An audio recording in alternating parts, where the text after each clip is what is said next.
going on, old man? I might sneak around. What's that? The candles? What's that? Sir. That's. Oh, we're live now? Okay. So, Shalom Israel. Shalom, Shalom. Shalom, shalom.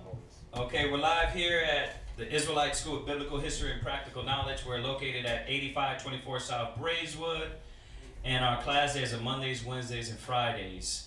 Mondays and Wednesdays from 7 to 10. Fridays from 6 to 9. And Saturday morning classes from 10 on.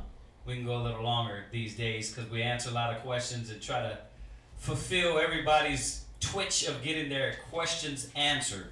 Okay? So let's go ahead and get out the link. Like, share. If you haven't subscribed, subscribe. And why we wait till everybody gets on, we're just going to give you guys a little announcements. We're trying to, the sisters are collecting every week clothes, sweaters, jackets, toys, because what they're going to do is give that out in the community. Esau cut us out dealing with giving out food, so we can't do that because they don't want you to give out food because, you know, they'll be a ticket to you or they'll go take the food from the people. So we're trying to figure ways to still do our works in charity and give things out. You know what I mean? So that's how we're doing it. All right. So if you want to participate in that, you can do that. If you wanna participate in the school and everything we're doing and trying to do our ministry to brothers and sisters, please feel free to come through, join us in class on the class days and try to get involved. All right. Please check out we have our other channel, okay, that we were doing a lot of classes on. It's Kazaki at ISBHPK. We have a lot of classes on there also. And then we came back to our original channel, which is which you're on now, is the Israelite School of Biblical History and Practical Knowledge. So all the information we have on the ticker right there at the bottom of the screen, where you can do donations, where you can get a hold of us also, okay? And we have classes in San Antonio, Texas. If you brothers and sisters want to, you know, join class out there, we have classes also in Albuquerque, and we also have Kawakab, Priest Kawakab's in Guatemala. He's doing Spanish classes, and he teaches in Portuguese. So if you brothers and sisters know anybody that needs that, we will have our website up very soon. It's just he's trying to really put real work into it and make it real nice. And if you want it before that, you can always hit us up. My number's on the screen. You got Tahawam's number on there. You can hit us up at isbhpk@gmail or hiddentruth12@gmail. Okay. All right. And our job, and I'm just wasting a little time to everybody get online, but our job is to, you know, teach this truth, get this word out, man. We try to stay away from the drama. We try to stay away from the soap opera, Israelite soap opera community theme. We try to stay out of that, stick to the word and teach. Okay? So that's our focus here with our school. Okay? So if you brothers and sisters have any questions, every class we answer questions. So if you want to get those questions answered, tune in to us Mondays, Wednesdays, Fridays, Saturdays, and we'll get those questions answered for you. And we touch on various topics, different points. If you know people that you're trying to talk to or you're trying to share the word with, you can go ahead and hit them up with our class, send them the link, because we touch on every topic from smoking weed. We touched on from the chariots. We touched on this Israelites beat their wives. We touched on how to start a camp. These are very important topics, man. A lot of people have misconceptions on, you know, Israelites and those things. So we go right into the scriptures and we touch on those points and really hit them hard. Okay. So do we got anything up there yet? Not yet, sir. Okay. All right. Let me get the link out too then. And then if we don't have any questions starting out, what we do is we'll start out the reading. Okay? We'll first start out the reading, and then we'll go ahead and start out, we'll do questions after. Let me get the link out here real quick.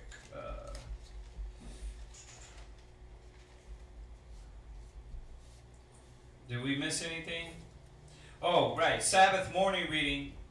It's about the reading. It's about questions. But if you tune in, or if you come to class every Sabbath, there's 2 links out. Were we off, or did I just get hit twice with it? Did it shut off?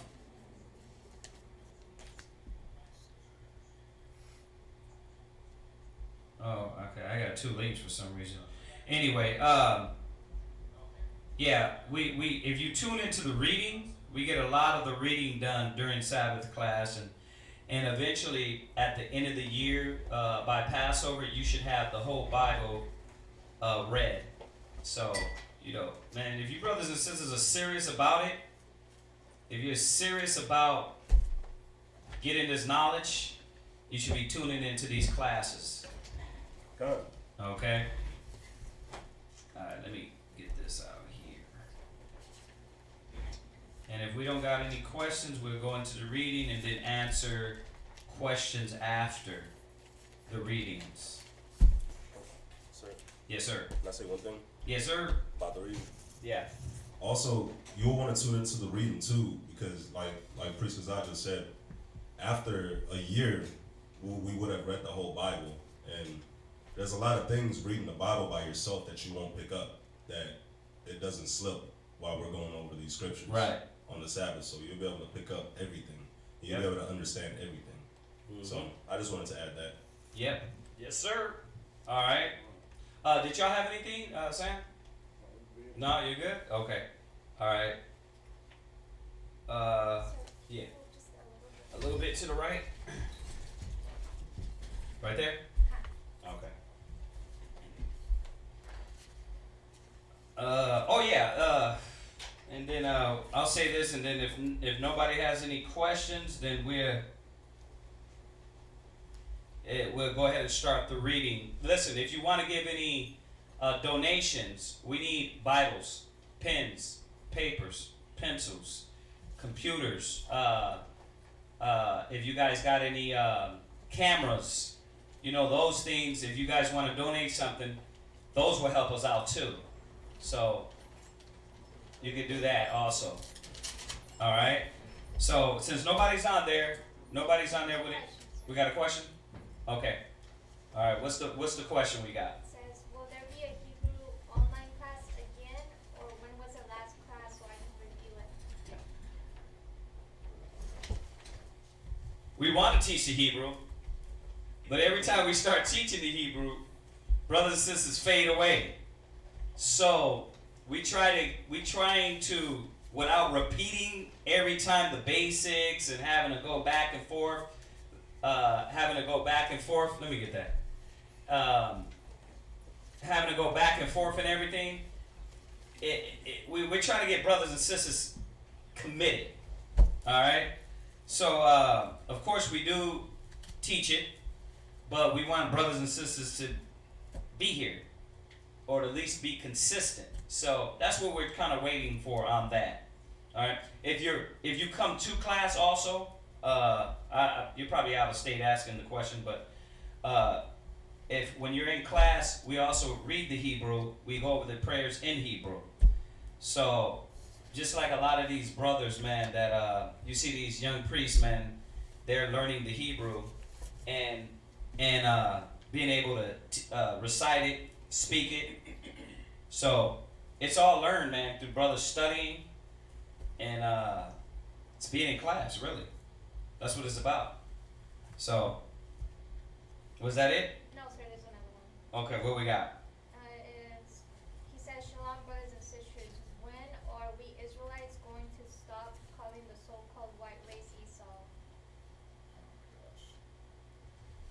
Never. We're never going to start calling the so-called right race Esau, because that doctrine that just came up a week ago it's not solidified with real information.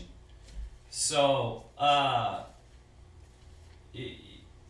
without us sounding like a tape recorder, because we're getting this now because there's so many new brothers coming into the truth, and I'm sick and tired of telling you that I've been in the truth 30 years. It's kind of getting old, but we gotta say it because we gotta show you brothers and sisters that to us that doesn't have no fly zone with us, because it's not real.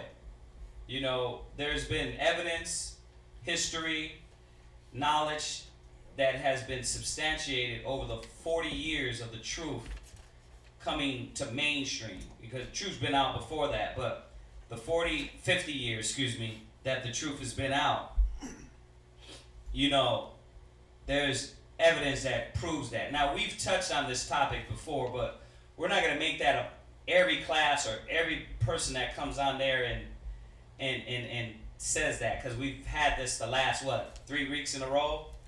You know what I mean? And we've touched on that topic so many times. So, you know, we're never going to stop saying that. There's a lot of things you brothers new don't understand, that we stick to what we were proven and shown and can prove. So there's so much evidence, man, that like and this is what I'm going to do real quick without going into all the breakdowns and the scriptures and the history and all that stuff. What people has a vendetta against the so-called black man? Like, you there's a lot of things that y'all don't get. Like, what people has a sick damn vendetta against the so-called black man that will shoot you out in those streets like a dog and not have any mercy? Well, it's the same person that was doing it in the scriptures, the same person that bared the hatred against you for a long time. So, you know, like I said, we keep going over this topic, and I'm not going to do it, but you know, y'all gotta understand. But what I will do is this: go to Timothy, 2 Timothy's real quick. Go to 2 Timothy, because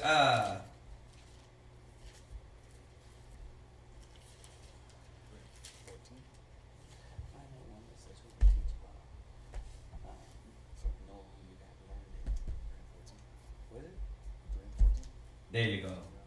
2 Timothy 3 verse 14. That's what I heard, you guys. 2 Timothy 3 verse 14. Let's read that. 2 Timothy 3 verse 14. Now, I want you to send that link that says the Hebrew Israelite elders are wrong. Why I want you to send that link? Because we touch on a lot of these points that I'm going to make right here. Okay? Because a lot of you brothers that just came in a week ago, you came in a year ago, you came in 2 years ago. This is new. This is new to us. Us that been around, we're looking at y'all like, we're looking at a lot of these cats like clowns. Like, you got this other guy talking about you can't ejaculate in your wife. That's the clownism that we're dealing with nowadays. And it's so sad. It's sad that you have to put all these new brothers and sisters through this. That people that get the whiff of any wind, they're tossed to and fro with every wind of doctrine. And that's what this is. Now, I want you to pay attention to what this says. Then you can kind of understand where we're coming from. Go ahead, read that. 2 Timothy chapter 3, verse 14. Go ahead. But continue thou. But what? But continue. Change. Continue. Switch up. Continue. Well, wait a minute. 1 minute I believe in this and 1 minute I believe in that. But continue. Uh-huh. Thou in the things which thou hast learned. I mean, what else do you got? Listen, the whole point of me, when I learned, right, the knowledge, I was supposed to continue in what I learned. I wasn't supposed to get the knowledge and then next you know, bounce or change what the knowledge has been proven. I know facts, scriptural, without running from the scriptures. Like, there's proof. We're supposed to continue in it. Go ahead. And has been assured of. And has what? Been assured of. I am assured, not by any man, by the Bible, that the so-called white man is the Edomite nation. There's nothing you can tell me on this face of the earth he ain't. Like I said, ask what people on earth had it vendetta against. If you believe you're the Israelite, Right. what people, if you believe you're the Israelite, because that's a different thing. Well, that's the thing. You've already been assured that you're the Israelite. Right. So why would you be assured in one part Right. and not the other? Right. How are you going to use one piece of knowledge that brothers gave you? Oh, but this is wrong. Scrap the whole thing, baby. Get rid of it. Scrap the whole thing. You can't just, oh, you know what? I believe in somewhat what you're saying. If you're saying, think about it. If you're saying that these brothers didn't bring truth, well then none of it's true. Don't use some of it and be like, I'm with that, but I'm not with that. That's ignorance, man. Go ahead. You know what I mean? I'm not over here with the Egyptology talking about, yeah, that's true, but that ain't. No, they're not teaching the truth. They're not teaching this Bible. They're not teaching about the Most High. So you don't get to pick and choose. This ain't church. You either believe in the truth, you believe in the knowledge, you believe in the things that you've been assured of. Now, if you haven't been assured of it, you gotta study to show thyself approved and go back. But the Bible tells me what I have learned. When I learned this knowledge almost 30 years ago, I didn't switch. There's been many brothers. You guys ain't new. You guys ain't new. In the 90s, there was brothers that spazzed out and went back to Christianity and all these things. You're nothing new. So I wish it would stop. I know it's not. I know it's not going to stop, but I wish it would. But the scriptures tell us to continue in what you learn. What you was going to say? That's a good point you just made. See, that go to key thing you just said a minute ago, if you study, because I just got, after coming here, Right. the things I learned from you, watching y'all, I just started doing, she'll tell you, I just started doing some tough studying. Right. And I just ran across something either, what is Genesis 25? 25. Where he said, Esau said, I hate Jacob. I hate Jacob. Exactly. I hate him. I hated him. And I seen another one that proved it. See, I don't need all this years to find out that it's true. Right. I read it. This is true right here. Right. I know There you about go. the line, so when I found something in Obadiah Right. that showed the proof to me him. Right. And guess what's the best? Well, not this the best proof. What? But you know some more proof that's great. What? His actions. Thank you. That's what we've been How trying do to you? say. How do you? Like, in reality, you don't need it. And I'm saying this ignorantly. You don't need the Bible. You can look out and see who the hell hates the black man. Thank you. Then the Bible comes in and makes it even sweeter to teach us that. So, read it one more time, and then we're going to move to the next point. Go ahead. But continue thou in the things which thou hast learned. Right, but continue in the thing that you learned. Go ahead. And has been assured of. Read. Knowing of whom thou hast learned them. Right, knowing we know where we learned this from. I know. So don't get upset at me because I'm convinced scriptures, history, archaeology, that we got so much information. Send them also the other link. Esau is Edom. Okay. I think that's the name of the class. the class. Esau is Edom. So you can check out these two different classes. I mean, if that's what you came to learn, if you came to argue, you're probably not going to check out any of them. But we're not here to argue. Go ahead.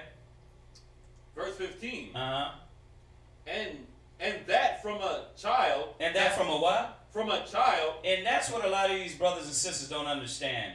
I'm going to say it again. How long you been in the truth? That's my first question. And then who did you learn the truth from? That's what I'm asking. Because I know who's been around. I know who's changed. I know who's went off from what they were originally taught. Plus, Y'all are coming in as children trying to get meat and trying to decipher the meat and not trying to stick to the basics. That's Yeah. the problem. That's why it says from a child. Right. From a child. You guys are coming in as children, but trying to get the meat, trying to get the Revelations breakdowns, trying Right. to get all these breakdowns and trying to go through all And this. they don't even understand the Bible. You don't even understand love your brother. Yeah, I would like to ask this brother, how many times have you read the Bible front to back? That's the first thing I would ask them. Being a babe in the truth, I don't care how old you are, what's your age, how long you've been in the truth, how many times have you read the Bible just back to front? All right, that'll give a good understanding. Then I would ask them how long you've been in the truth. You brothers that have been in the truth a year, 2 or 3, you guys are still babes, man. You guys got to sit down and learn and understand who you're learning this from. And originally, nobody taught that. So this is just, watch, go to Ephesians 4 verse 14. We're going to finish that too. Don't let that one go. Go to Ephesians 4 verse 14. I was never taught this. You got it? Go to Ephesians 4 verse 14. Ephesians chapter 4, verse 14. Oh, well, he's on there arguing? Yeah, he's coming back with more. What is he coming back with? He said, he put 2 scriptures on there. He said Joel 3, 1 and 6, and Genesis 9. Okay, he must think this is Facebook. Just block him. You know what I mean? We're not going to play around with y'all. If you come here to learn, learn. If you want to teach, go start your own YouTube and teach. All right? So, that's easy. You know what I mean? But go read that, Ephesians 4, verse 14. Ephesians 4, chapter 14. Go ahead. Verse 14. Uh-huh.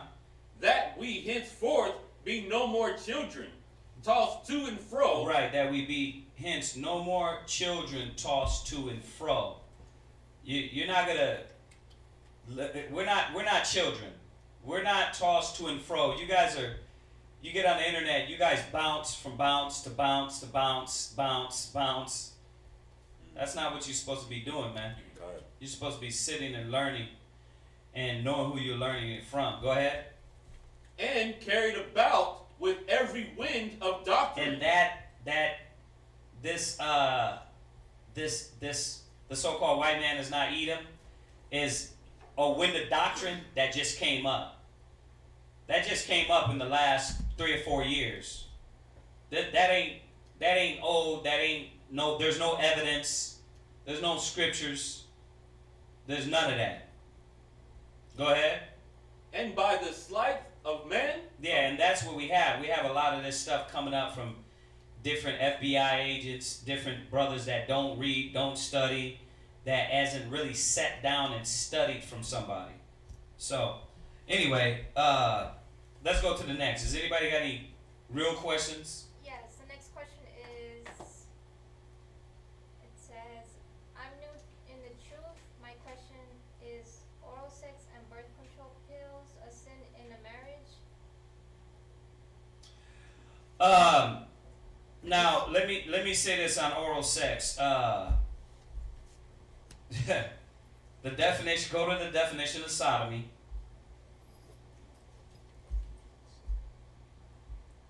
The definition of sodomy. Now, and I'm answering this. You know, I think there's a lot of old school brothers that go back and forth on this. But how I approach it is because there's no technical scripture.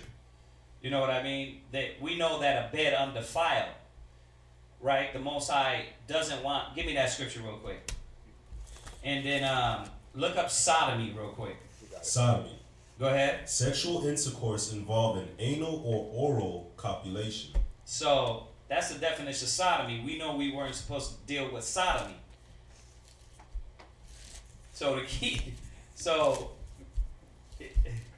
that's the definition. All right. Go ahead. Where we at? That is he. Go to Hebrews. Trying to use my brain, not the book. Yeah. Not the. Did you guys block him? Yes, sir. Yeah, Alright. because he basically he answered that same the question that was asked. He just answered. He just hopped on there and said, "Yes, it's a sin." The same brother that was arguing. Oh. Yeah. So you did block him, right? Yeah. He just hopped on there like, "Yeah, it's a sin." Like no understanding, no edification. Yeah. Yeah, these guys, they get on there. It's like, why do you come in somebody else's class to teach? These niggas a trip. They never do that to the white man. They go to the white man and shut the hell up. They go there, you know what I mean? They don't do that. They only do this, why? Because you have so much disrespect and disdain for your people. And that's where this comes from. It's stupidity, man. It just has to stop. 13 and 4, Hebrews. Go to Hebrews 13 and 4. Hebrews chapter 13, verse 4. Go ahead. Marriage is honorable in all, Uh-huh. but the bed undefiled. So, marriage is honorable. And the bed.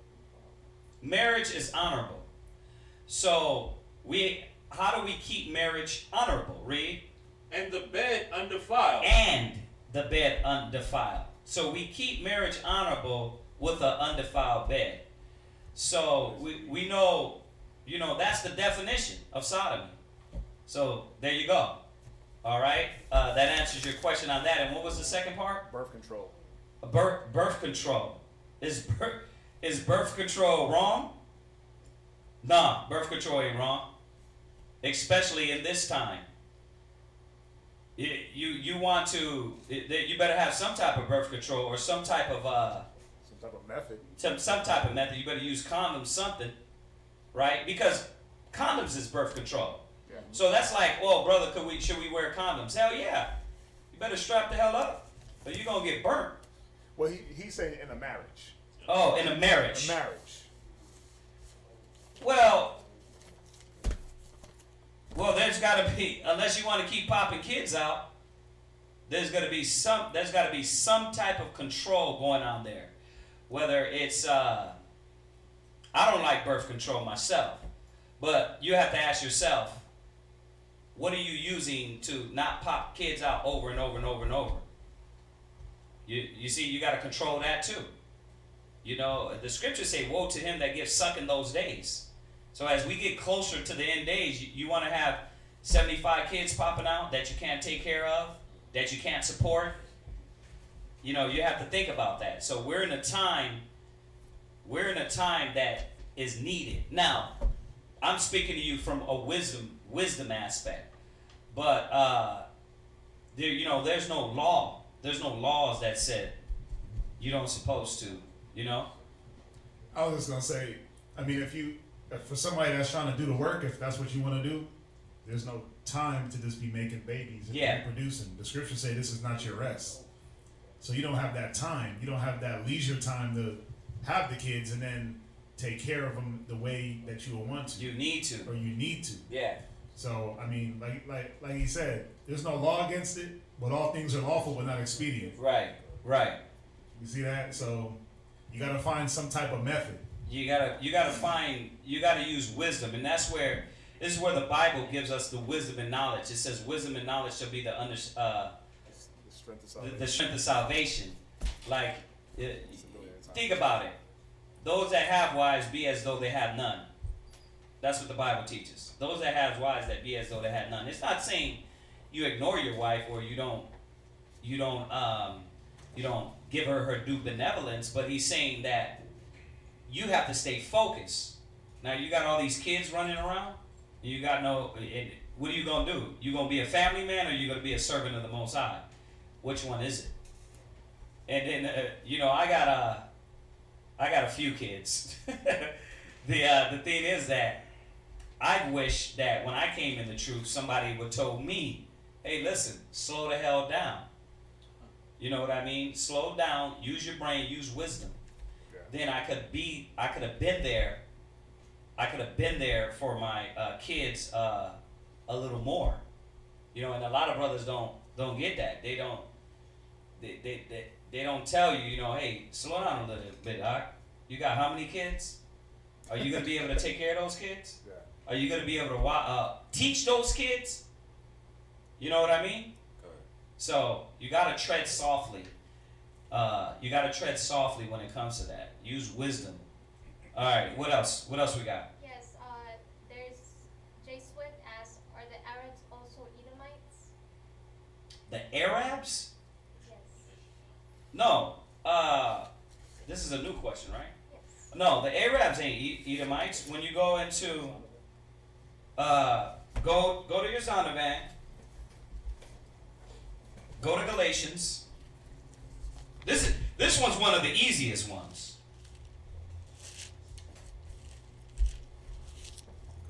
Arabs? This one's an easy one here.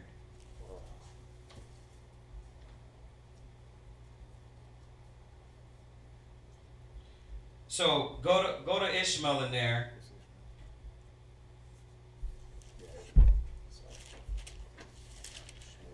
And then go to Galatians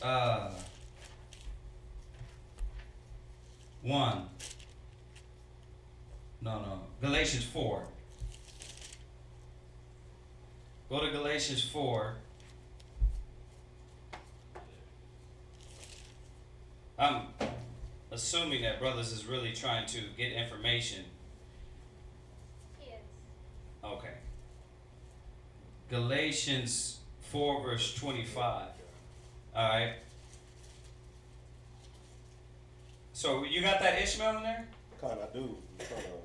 Okay, look for that. But read that real quick. Galatians 4. We can go right to the scripture on this one. 4:25. Read that. Galatians chapter 4, verse 25. Uh-huh. For this is Agar. For this is Agar. Now, this is talking about Hagar, which we know Ishmael came from. And we can read up read 22 real quick. Verse 22. For it is written that Abraham had 2 sons. Uh-huh. The one by a bondmaid, and the other by a free woman. Right. We know the bondmaid is Hagar. Okay? She was the bondwoman. Okay, go ahead. But he who was of the bondwoman was born after the flesh. Right. Go ahead. But he of the free woman was by promise. Go ahead. Which things are an allegory Mm-hmm. of things. Of these are the 2 covenants. Right. For these are the 2 covenants. Go ahead. The one from Mount Sinai, Uh-huh. which Gendereth to bondage. To bondage. Which is Agar. Which is Hagar. Go ahead. For this Agar is Mount Sinai. Uh-huh. In Arabia. In Arabia. In Arabia. So this is Hagar and Mount Sinai, which is in Arabia. Yeah. Sorry. Someone's asking, what was the verse about marriage and defiling it again? That the Hebrews 13:4. that was about the marriage one. Where we at? So this is So real quick, and as we go there, Hagar, which was gender to Arabia. We're talking about the Arabians. What you got? So this is Zondervan Bible Dictionary, page 387. Uh-huh. It's under Ishmaelite. Right. Ishmaelite, a descendant of Ishmael, the son of Abraham, and Hagar. Right. So we read that out of the Bible. So it's concurrent. It's going together. Go ahead. So I'm just gonna get to the point. It says all Arabs. Oh, what? All Arabs. Right. So that, like I said, that was an easy one right there. It says, The hidden one is the so-called white man. You gotta look for that. We got history books and we had to search for that one. With the scriptures, but that one's right in there. It tells you Arabia, the all Arabs, so the children of Ishmael. You got a nice one. You got a nice one in Babylon. Yeah, this is from another book, from Babylon to Timbuktu. Let me finish this, and Okay. this goes right along with that. Okay. So it says all Arabs following Muhammad's example, claim descent from Ishmael. Right. So you see that, right? They knew they're Ishmaelites. They knew that. So that, like I said, that one's an easy one. Go ahead. In Babylon Timbuktu, page 47, it says, this fact alone helped Muhammad to inspire in the Arabs the feeling of nationalism and racial pride, because they had read in the Hebrew scripture that Ishmael was to become a great nation. Right. So, because they knew this is their forefather. So that's 2 books. Well, that's the Bible. Then we got the Zondervan Pictorial Bible Dictionary. Then we got Rudolph R. Windsor, a little historian there. He's on point in some areas, in some areas he's not. But so hopefully that edifies you on that. The Arabs are the children of Ishmael. Right, good one on that. I need to write that. All right. So we got any other questions? Yes, sir. It says, I see y'all have a 9 menorah. What's the difference between the 7 and the 9 menorahs? We changed menorahs today, and we grabbed this one real quick. The one's the 7 to go for the 7 days, and one's for Hanukkah. But we, you know what, running out, we didn't want the big one. If you pay attention to us and you watch Sabbath class, we usually put the big one in the middle. But we realized that which is 7, but we realized it was obscuring our view of everybody. So we just grabbed this one real quick. All right. So what else? So the brother that asked if the Arabs were Edomites, he said, "You brothers are the truth. Much respect." Oh, thank you, brother. Thank you for the positivity. It's not us. It's the Most High. This is what I was saying earlier. This is what we learned. This is what I learned when I was, 14, 15. I learned it at a young age, but I studied it. I went over it. And you got to study. You have to study. You know what I mean? And I keep saying it because it's not a shot at the brother we blocked. It's just that we're not about drama. And the thing is this, that when I came in, and I always say this just to give you to understand my mind state. When I came in at 16, I knew a lot of scriptures. I had a lot of knowledge under my belt. I was in school chopping up teachers, but I really didn't know, because you know why?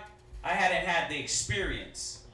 Nobody can come in and sit in any regiment. Any regiment you do, if you want to be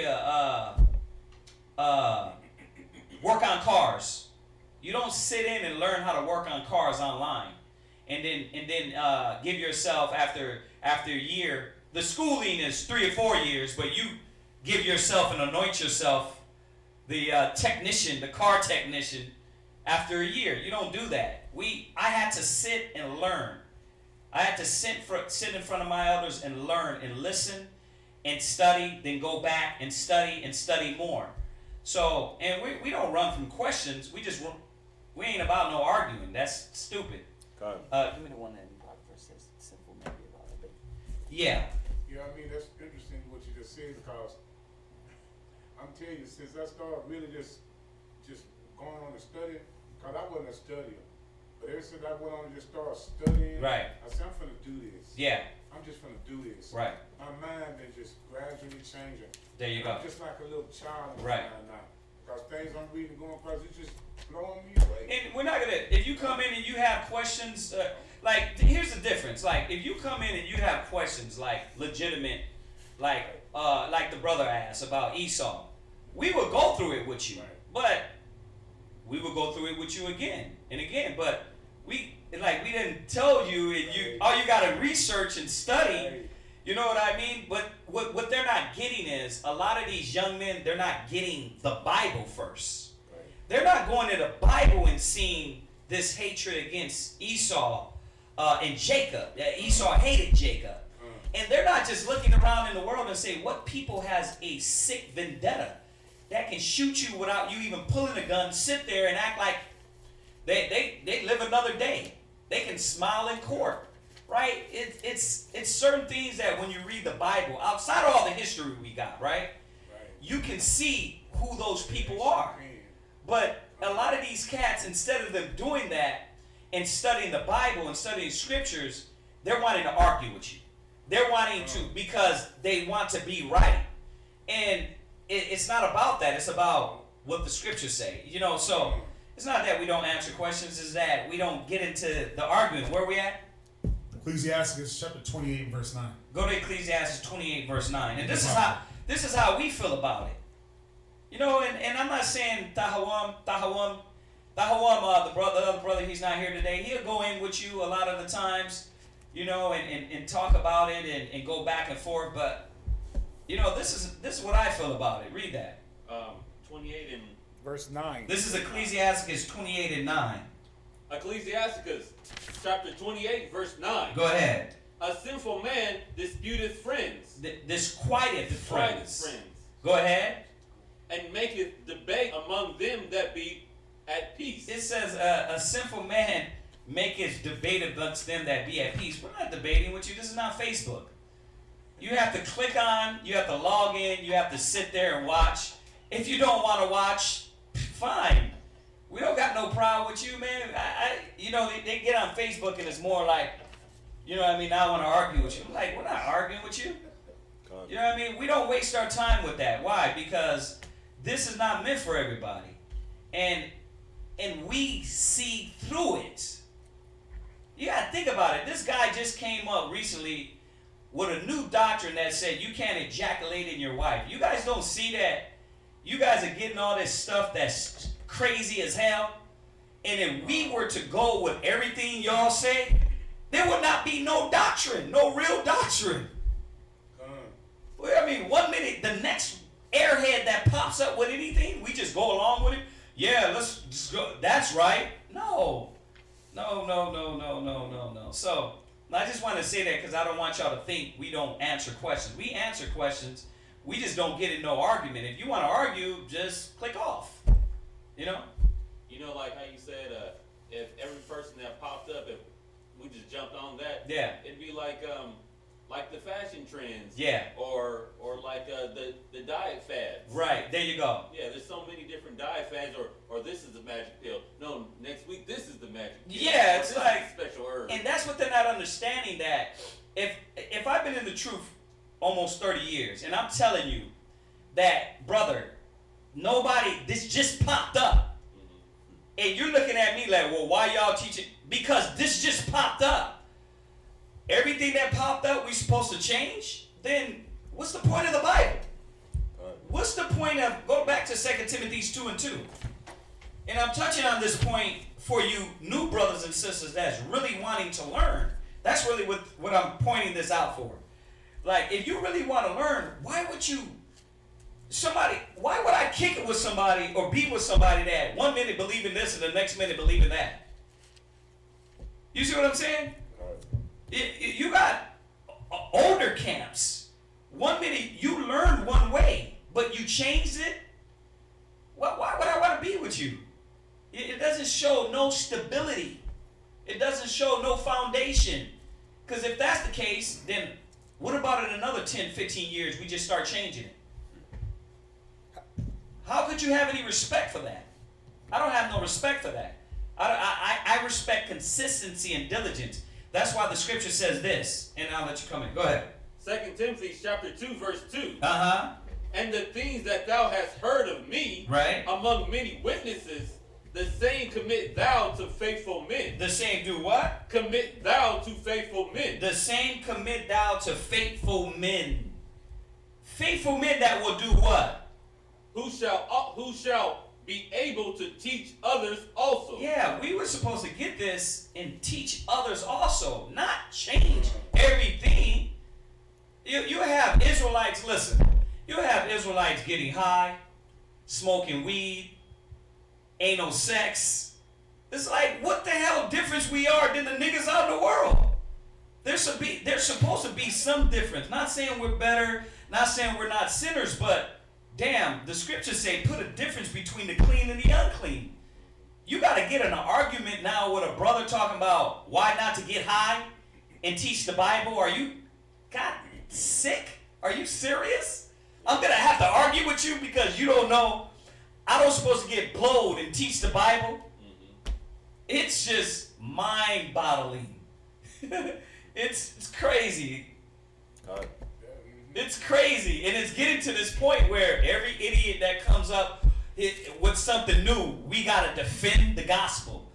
It's like, nah, brother, you just learned that. It just came out a week ago. Next thing you know, it'll be okay to eat doo-doo. What? Let me tell you why I don't listen to that. Because that right there, what he just said, what my brother here just said. Yeah. Me, with my mind being like a child's now with this, that would stifle me. There you go. That would stifle me. There you go. And I tell all these brothers and sisters, whatever camp you listen to that camp and just do that. You know what I mean? Because it's just too much confusion, man. It's stupidity, man. God. Yeah. Go to James 1:8. James 1:8. All right, we got any other questions? Brother just wants to know what page that was in Babylon.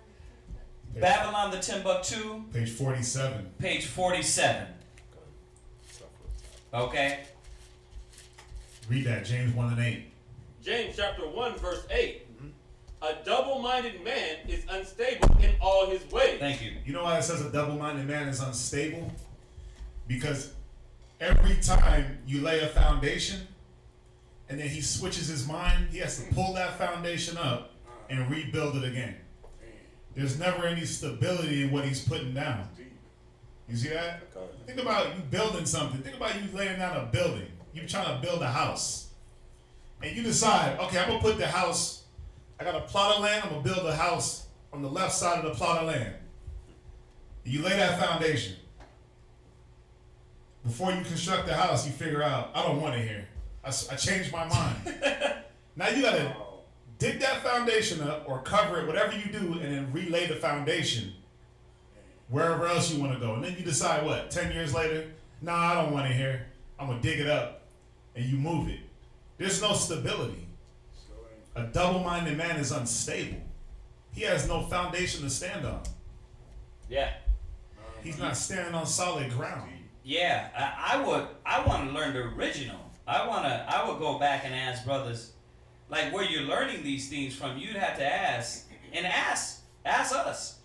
You know what I mean? I'd ask brothers, hey, how long you been in the truth? How long you known this? Was this originally taught? That way you can understand.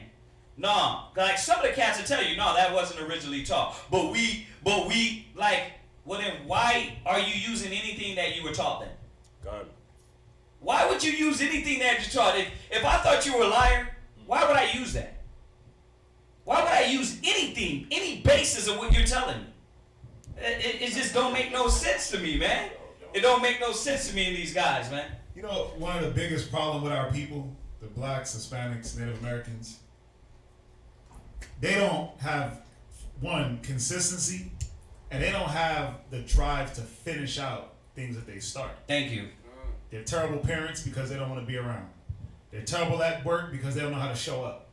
They're terrible at everything because they don't have the consistency, they don't have the drive. But you know what it starts with? They don't have a foundation. Nobody built or instilled in them a foundation to say, listen, what you learn, continue in it. Right. If it's positive. If it's positive, continue in it. Right. Our people are so quick to continue. I'm a gangbanger for life. You'll gangbang from the age of 7 all the way to 40, or from 7 until you die. You see that? That's the only thing we know how to be consistent in and have a foundation in is negative. But when it comes to something positive, it's like, damn, let me try it. Like we ran into a brother at the mall, and he was just sliding through the mall, just looking all just beat up. Like his spirit was beat up. So we was rapping to him, and we like, yeah, we Israelites. He's like, oh yeah, I was doing that 2 months ago. I'm like, so what you doing now? He's a Kemet. But then he's talking about, oh, y'all should get into... No, listen, he's a Kemet, but he was telling us that we should get into voodoo. Like, he's trying to get into voodoo. I'm like, but why? That's the mind state of everybody now. The mind state is to hop from this to this to this. Because you know what the problem was with him, though? What y'all teach, it ain't deep enough. No. Like, what about the simplicity in Christ? Which it's just not, it got to be more to it. Let me go over here. It got to be more to it. Let me go over here, forgetting that, first of all, it's about the simplicity. He never had no foundation. He had no foundation. Right. And anything that he was, it doesn't matter what he was learning. he had zero foundation, but nobody even instilled in him the wisdom, knowledge to say, listen, son, when you pick something up, follow it through. See it through. That's our problem. We don't want to see things through. Nope. Because it don't work on our timing. This can go. I mean, Yeah. it goes so, but Yeah. because it don't work on our timing. Yeah. It's like, let me go to the next thing, Right. because the other person looks like they're doing well with it. Yeah. You see That's that? the black man, huh? That's the black black man, the Israelite man. Yeah. I got one question, because that's what y'all saying is so deep. I got one question. I'm serious about this. We ain't tired of getting on bug head. We what? We not tired of getting on behind. Apparently not. No. We have even in that James. You go to James. It said that one of the problems too. We have lack of patience. We have it's about, because to be consistent in something, you have to be patient. Yeah. You gotta know that it's not gonna work out exactly the way you formulated it in your little peon brain, Mm-hmm. but that the Most High got control and it's gonna work out. You just gotta have faith, patience, long suffering. Our people lack all these attributes, the fruits of the Spirit, Yeah. right? God. Yeah. But how do you have the fruits of the Spirit if you're not in the Spirit? If you're not dealing with people that are using the Spirit? Right. If you don't even know what the Spirit is yourself. So Yeah. it's understandable it's this terrible cycle that goes into who's destroying us. Who are you bowing down to? I mean, all these questions, you can tie them all into one ball of just filth. And you know what? Excuse me from cutting in, but you know what you just said? That brought so much joy to me, because I didn't know what the Spirit. When I found out the Spirit was His word. Yeah. Right. And not this thing that they beat. I see them in those churches jumping everywhere. Right. Falling out. And I kept saying, I wonder why I don't feel that. Why I'm not feeling that. Right. You know, I used to ask myself that question. I said, I guess I'm not being accepted by God, because I'm not feeling it. I'm not doing what they're doing. I'm not doing the Harlem Shake. I wasn't even feeling it. You know? And when I found out that His Spirit was His word, that brought joy to me. It really did. Right. Yeah. What other questions we got? I know we got a lot. Let's get through a few and then we get to the reading. Go ahead. Yes, someone said, Shalom, she put hot food, but she probably means heat or eat food on the Sabbath? I asked her to rewrite her question, but she hasn't. Okay, go to the next one then. It says, brothers, you said thank you for answering my questions. I really appreciate your time and effort given to you from the Most High. Okay, what else we got? When one desires to teach God's people, what is the requirements in the scriptures? We touched on this question a lot too. Go back to Timothy's. I'll take you through it because it's a good question. And I know we got to be patient because we're gonna get a lot of the same questions and it's good for you officers, aspiring officers, you guys should be getting sharp in answering these questions. But go back to Timothy's. I'll show you what the scripture says. If you want to be a teacher, the first steps of being a teacher, we're going to go to 2 Timothy's. Oh, wait, where's this at? Student must be found faithful. Before. I want to go to that one before.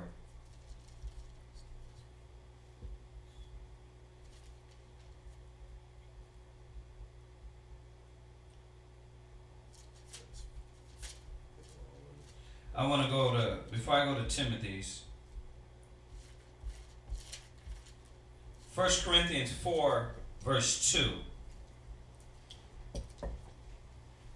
1 Corinthians, and the reason why I'm answering this one and going into it, I know we answer this a lot, but is because it goes right with the subject we're talking about. You know, how to learn, how to sit down and learn and then study before you open up your mouth and speak on things you don't know about. Yes. You know, it's one thing you going online and you learn mathematics, right? Right. And you probably can get one they show you how to do algebra, right? Right. You probably can get the concept of that, but does that mean you're a math genius? Nope. So I'm not gonna speak on it. I'm gonna be like, yeah, nah, I'm a mathematician. I'm a math genius. Why? Because you know how to do one set of problems. That's not how it works. You know, so 1 Corinthians 4 verse 2. Read that. 1 Corinthians chapter 4, verse 2. Uh-huh. Moreover, it is required in stewards that a man be found faithful. That if you're a steward, listen to this. Very important for aspiring brothers and sisters, brothers that's wanting to be leaders and teachers. If you're a steward, you must be first found faithful. Now, how are we found faithful?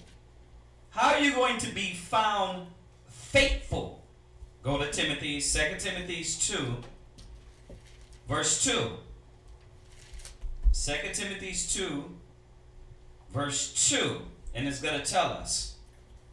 And we can go really deep into this, but we're just going to hit kind of the main points. And a lot of people don't understand that. You made the point you just made about being tossed to and fro. If you analyze yourself, the scriptures say judge yourself. If you're the type of guy that was afore talked about, the tossed to and fro, 1 minute you're a Crip, you're a Blood, you're the gangster disciple, you're a Egyptologist, you gay, you straight, right? Know that your mind state is not stable. Because a steward that is faithful is stable. He's not tossed. So this is the first thing you have to look into yourself. And this is why the Most High gives you bodies. He tells you where 2 or 3 is, there is Christ. He says, woe to him that is left alone. When he falls, who will be there to pick him up? That way, when we go in threes, right? Because the Most High said, when one fall, the other be there to pick him up. If I get too high-minded and I'm like, you know what? I think I'm the comforter. I think I'm the God-given Holy Spirit. They supposed to look at me and say, nigga, you tripping. Yeah. Like, what? They supposed to look at me and say, hold on, what the hell are you talking about? Well, I think I'm the God-given comforter. I think that, I'm somebody, right? They supposed to be like, nah, hold on. That's too much. You know what I mean? You tripping. Vice versa, when one falls, we'll be there to pick each other up. That's what 2 or 3 is there for. So that's why you do have to join a body. Don't let these idiots tell you. The scripture said, not forsaking the assemblings of yourself together. For that reason, you need somebody to check you, to tell you, I need somebody. Through a multitude of counsel, there's safety. I know I need somebody. The Most High showed me that when I first started teaching. I need somebody there to keep me checked so I won't go into the quasars and go in outer space. And I'll tell y'all about that later. But go 2 Timothy 2. Can I just read this definition? Yes, sir. Definition of steward. Steward. Just so y'all know what it is, because it says a steward has to be found faithful. So we gotta know, what is he being found faithful in? What is his job? This is a steward. To whom the head of the house or proprietor has entrusted the management of his affairs. So you gotta think about it. Who's the head of our house? Right. The Most High. So he's entrusting his affairs. The affair is for us to teach, right? To be an example, right, to our people. So, going with what you're saying, if you're a crackhead dope dealer, if you're just coming off drugs, if you got forget about drugs, forget about carnality. If you're a prideful ass person and no one's there to show you, to be an example of how to kill that pride, how are you gonna be able to teach somebody how to kill their pride? You see that? So, You got confidence in yourself. well, someone has to first point it out to you. That's pride. Right. And then you got to be put in arenas where that pride is going to puff up. Then it has to be killed. You got to kill that demon. Right. So a steward is someone that is entrusted with someone else's affairs. But they have to be found faithful. How are they found faithful? You got to be taught. But yeah, I just wanted to. No, you're hitting it right on point. And on that point, go to Romans, and then we're gonna go back We're going to go back to Timothy's. Go to Romans. Hebrews. I'm sorry. Hebrews 5. Go to Hebrews 5, 5 and 12. 12. And then we're going to jump back to 2 Timothy's. Hebrews 5, verse 12. Hebrews 5, chapter 5, verse 12. Go ahead. For when the time ye ought to be teachers, Right.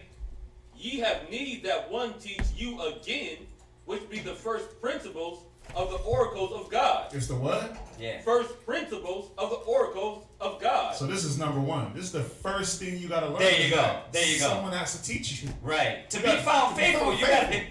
But because to be taught it's a process. It's like when you watch Karate Kid. Yeah. He didn't just give him every single karate move and was like, here, I'm gonna teach you everything. He was like, listen, if you can wax on, if you can clean this mirror, wax on, he didn't know he was teaching the karate moves. He just wanted to see, are you gonna sit there and do it? You go to a monk's temple and visit the monks. They ain't gonna let you in, man. You got to sit out there for weeks and months. They just want to see what your discipline is like. Right. They'll have you sit out there until they say it's time. Okay, he sat out there for a long enough time. He's faithful in this little bit. Now let's bring him in. And you might not learn nothing else until you get there for a while. But you got to be found faithful in something. You got to show that you have some manner of discipline. Right. The new movie I like was the what's that new movie, Doctor Strange? I haven't seen it yet. He comes in and he wants to learn, but he comes in mocking. He comes in mocking and joking and stuff like that. So she basically takes this guy to the fourth dimension, and he's like, teach me. She's like, no, get the hell out. Yeah. Why? Because you think it's a game. So he had to wait outside for 8 hours. Then she's like, okay, come back in because you stood out there. Yeah. Well, a lot of these cats, a lot of brothers take that for granted. They like, I can go to this side, I can go to this side, I can get the knowledge. But they don't understand, you can get knowledge, but wisdom is the principal thing. Wisdom is the correct application of knowledge. Like, who found you faithful? Yeah. Because you jumped from YouTube site to YouTube site and gathered it. Yeah. But who deemed you faithful to teach it? And this is what deems you faithful. But we're going to get into Timothy's 2 and 2. We're going to get there. But read 5 and 12 on down. For when ye ought to be teachers, ye have need that someone teach you again, which be the first principles of the oracles of the Most High. Go ahead. And become such as have need of milk. Become such as need of what? Of milk. Of what? Of milk. The basics. The teat. Brothers want to come in, sisters want to come in, and they want to go into the quasars. They want to go into outer space. Revelations breakdown. They want to go into deep stuff. Yeah. And you know, I knew we was God, so how do I get? It's like, how about get off crack? Or You get off the crack. Get off, you know. kill your pride. Kill your pride. Kill your envy. Get Your some love, lust. your hate. Your Yeah. doubt. You got a lot of hate build up. A lot of anger build up in you. These are the things that we have to remember. We need the milk. And a lot of time, YouTube surfers, they're like I want just knowledge, and I want to be deep, and I want to sound deep. Well, that's all they really get when you look at it. Yeah. All you really getting is knowledge, because there's no arena for you to exercise faith, Yeah. killing the pride, humility, love. You can't even really exercise. All you can really do over a keyboard when you really look at it is exercise hate and disdain. Mm-hmm. When that's all you do. Right. So you pick one thing that you know about, and then you go argue with somebody else about it. That's why it's like disgusting now. It's disgusting. All right, go to 2 Timothy 2 verse 2. 2 Timothy chapter 2, verse 2. Right. Start from verse 1. You might as well. Go ahead. Verse 1.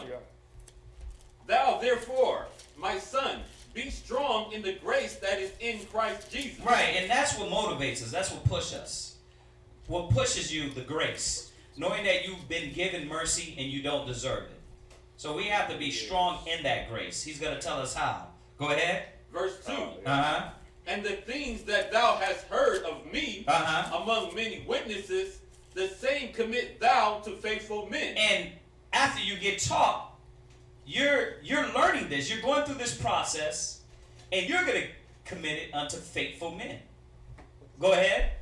Who shall be able to teach others also. Right, but remember, there's a process. I got to learn it, live it, apply it, which we're going to find out.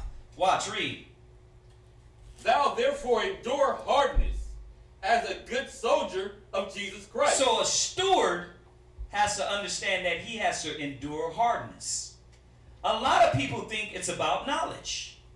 And they won't go through the process of learning, coming to class, going through the steps. There, you have so many Hebrews online anointed themselves high priests. Go back into those scripture, man. Those officers, hundreds, tens, thousands in the Old Testament. The bishops, pastors, deacons in the New Testament. They weren't just like, hey, you know what, brother? You know a verse. Boom. Hey, brother, you deep. Boom. They weren't like nobody go through the Bible, study. They would never listen. David, he was chosen not because he was just pretty. He was handsome. You know what I mean? He was chosen because he had characteristics that the Most High wanted in him. So these are the things that we lack understanding in this new popcorn generation, microwave generation that figured like I just know a few scriptures and I can curse the white man out and now I can be a teacher. It don't work like that. It doesn't work like that. You have to understand that this is about being a soldier. What does a soldier go through? He goes through what do they got in the military? Boot camp. Boot camp. A lot of you don't know that boot camp is necessary. First, could you be found faithful in showing up at class on time? Could you be found faithful showing up, learning? A lot of people don't do that. But what? Go ahead. The boot camp, all these things that we do, come to class, flyers, workout. You know what that's to do? That's to help weed out that old thought process, weed out that old man. The problem with a lot of you online teachers, y'all are just throwing scriptures out there with that old negative nigger mind. Excuse my language. No, you're right. N-I-G-G-E-R. Yeah, nigger mind. Right. That's what y'all are doing. Y'all are just throwing out precepts with no understanding, with that mind state of hate, no love, no humility. I know the truth. I know the truth. You're wrong. I got a beard. I've been around for 50,000 million years. Yeah. I've been around and you haven't. You know, but you haven't been through anything to prove yourself. You haven't been anything to purge yourself of the old mind state. The old mind state. You haven't done Colossians 3 and 9. You just grabbed a bunch of knowledge. Yeah. Knowledge puffeth up. You see that? That's the problem. That's how do you know that? Because you're not going to catch us on somebody else's YouTube trying to argue with him.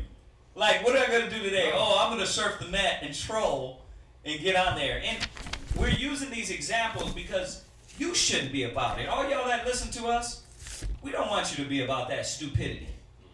You know what I mean? So we're not giving the examples trying to boast us up because we're nobody. We're saying that follow the good example.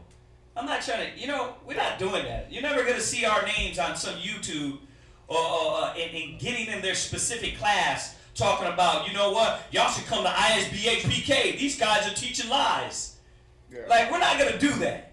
But I guarantee you there'd be 100 cats on our page doing that stupidity. You know what I mean? And we can go in. Yeah. We can go in, but we don't. You know why? Because the Most High is going to deal with that. You know what I mean? Just like these cats ain't doing it to Christian groups. You think they're doing that to Christian groups? Joel. Yeah, y'all don't jump on Joel. You think Joel seems... Y'all call him up. Yeah, it's crazy, man. Look at the example. It says that a soldier of Christ must endure. And these are the essential things as you come in and learn the knowledge that you start understanding. I have to endure temptation.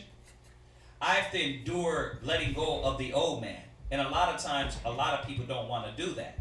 And that shows forth your faithfulness. That shows forth your faithfulness. Yeah. I'm not going to let go. Well, who are you to tell me I got pride? Well, the scriptures tell you. Yeah. right? I can see it bubbling out of you. Right. Pride, envy, malice. You got a lot of hatred in you. That's why class will get big and class will get small. Why? Because when you go into a spiritual, when you start going into the spiritual mind and start bringing out the characteristics about a woman and a righteous woman character, a righteous woman spirit, a righteous man character, then you start seeing class get slim. Why? Nobody wants to be told about how they should be. They don't want to work on They that don't wanna inward work man. themselves, right? So this is what we had to sit through. We had to sit through those classes and our pride get broken and being told about ourselves. And we had to stand at attention and the brother be like, all right, you're prideful as hell. You're envious. You got a lot of lust in you. That's why you're jumping around from woman to woman. You're a doubtful brother. That's why you can't stand in this arena and show forth the faith of the Most High. See, because I didn't know when I came in that I can do all things through Christ, which strengtheneth me, right? God. I'm thinking like, only the Bible is applied when I go to class. They were teaching me the Bible is supposed to be applied in every arena of your life. Yeah. So they were teaching me how to be a soldier, how to be a leader, right? But number 4 is what the problem is usually with Israel. Go ahead, read.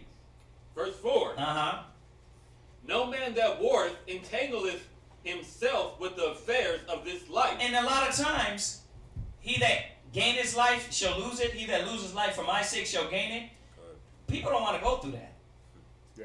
And that's very important. You know, back to the point of the question is showing that you're asking this question how to be a teacher, but are you ready to give up? A lot of these online cats, we had a brother, and I'm only using it as an example. I'm not mocking the brother. It's going to come off that way because it is what it is. But this brother, he couldn't even read right and spell right. He couldn't even find the scriptures talking about, oh, you know what? I'm going to go start my own camp. This guy was like 18. I'm like, you're going to start your own camp. And what are you going to teach those men? How to be men? What are you going to teach those women? How to be a woman when you're 18 and you don't even know how to keep a job? You don't even know how to keep a household? And you know what? I didn't say none of it. Because you know why? He's got to learn on himself. You know what I mean? But I was thinking like, this is the mind state that the internet will breed. And when we get this question, I follow through and answer it all the way. Why?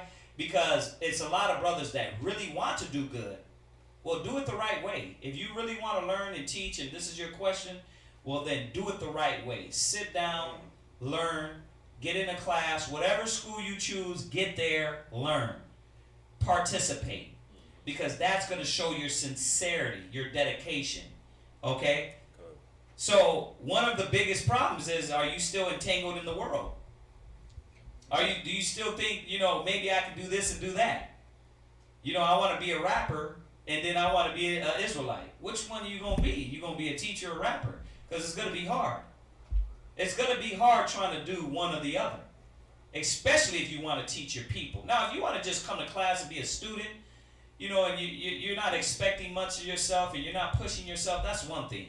But if you want to be a teacher and you really want to really heal your people, guide them, lead them, there's a process. You can't be entangled with the affairs of this life. Go ahead. That he may please him who hath chosen him to be a soldier. Yeah. You know what that means? That we didn't make this up. A lot of brothers come in and they're thinking, well, why I got to do this? Why I got to do that? Why I got to do this? Because the soldier has to please the Most High. You're not pleasing us. And that's what I had to realize coming in. Like, what does waxing on and waxing off got to do with learning the Bible, brother? Why can't I just learn the Bible?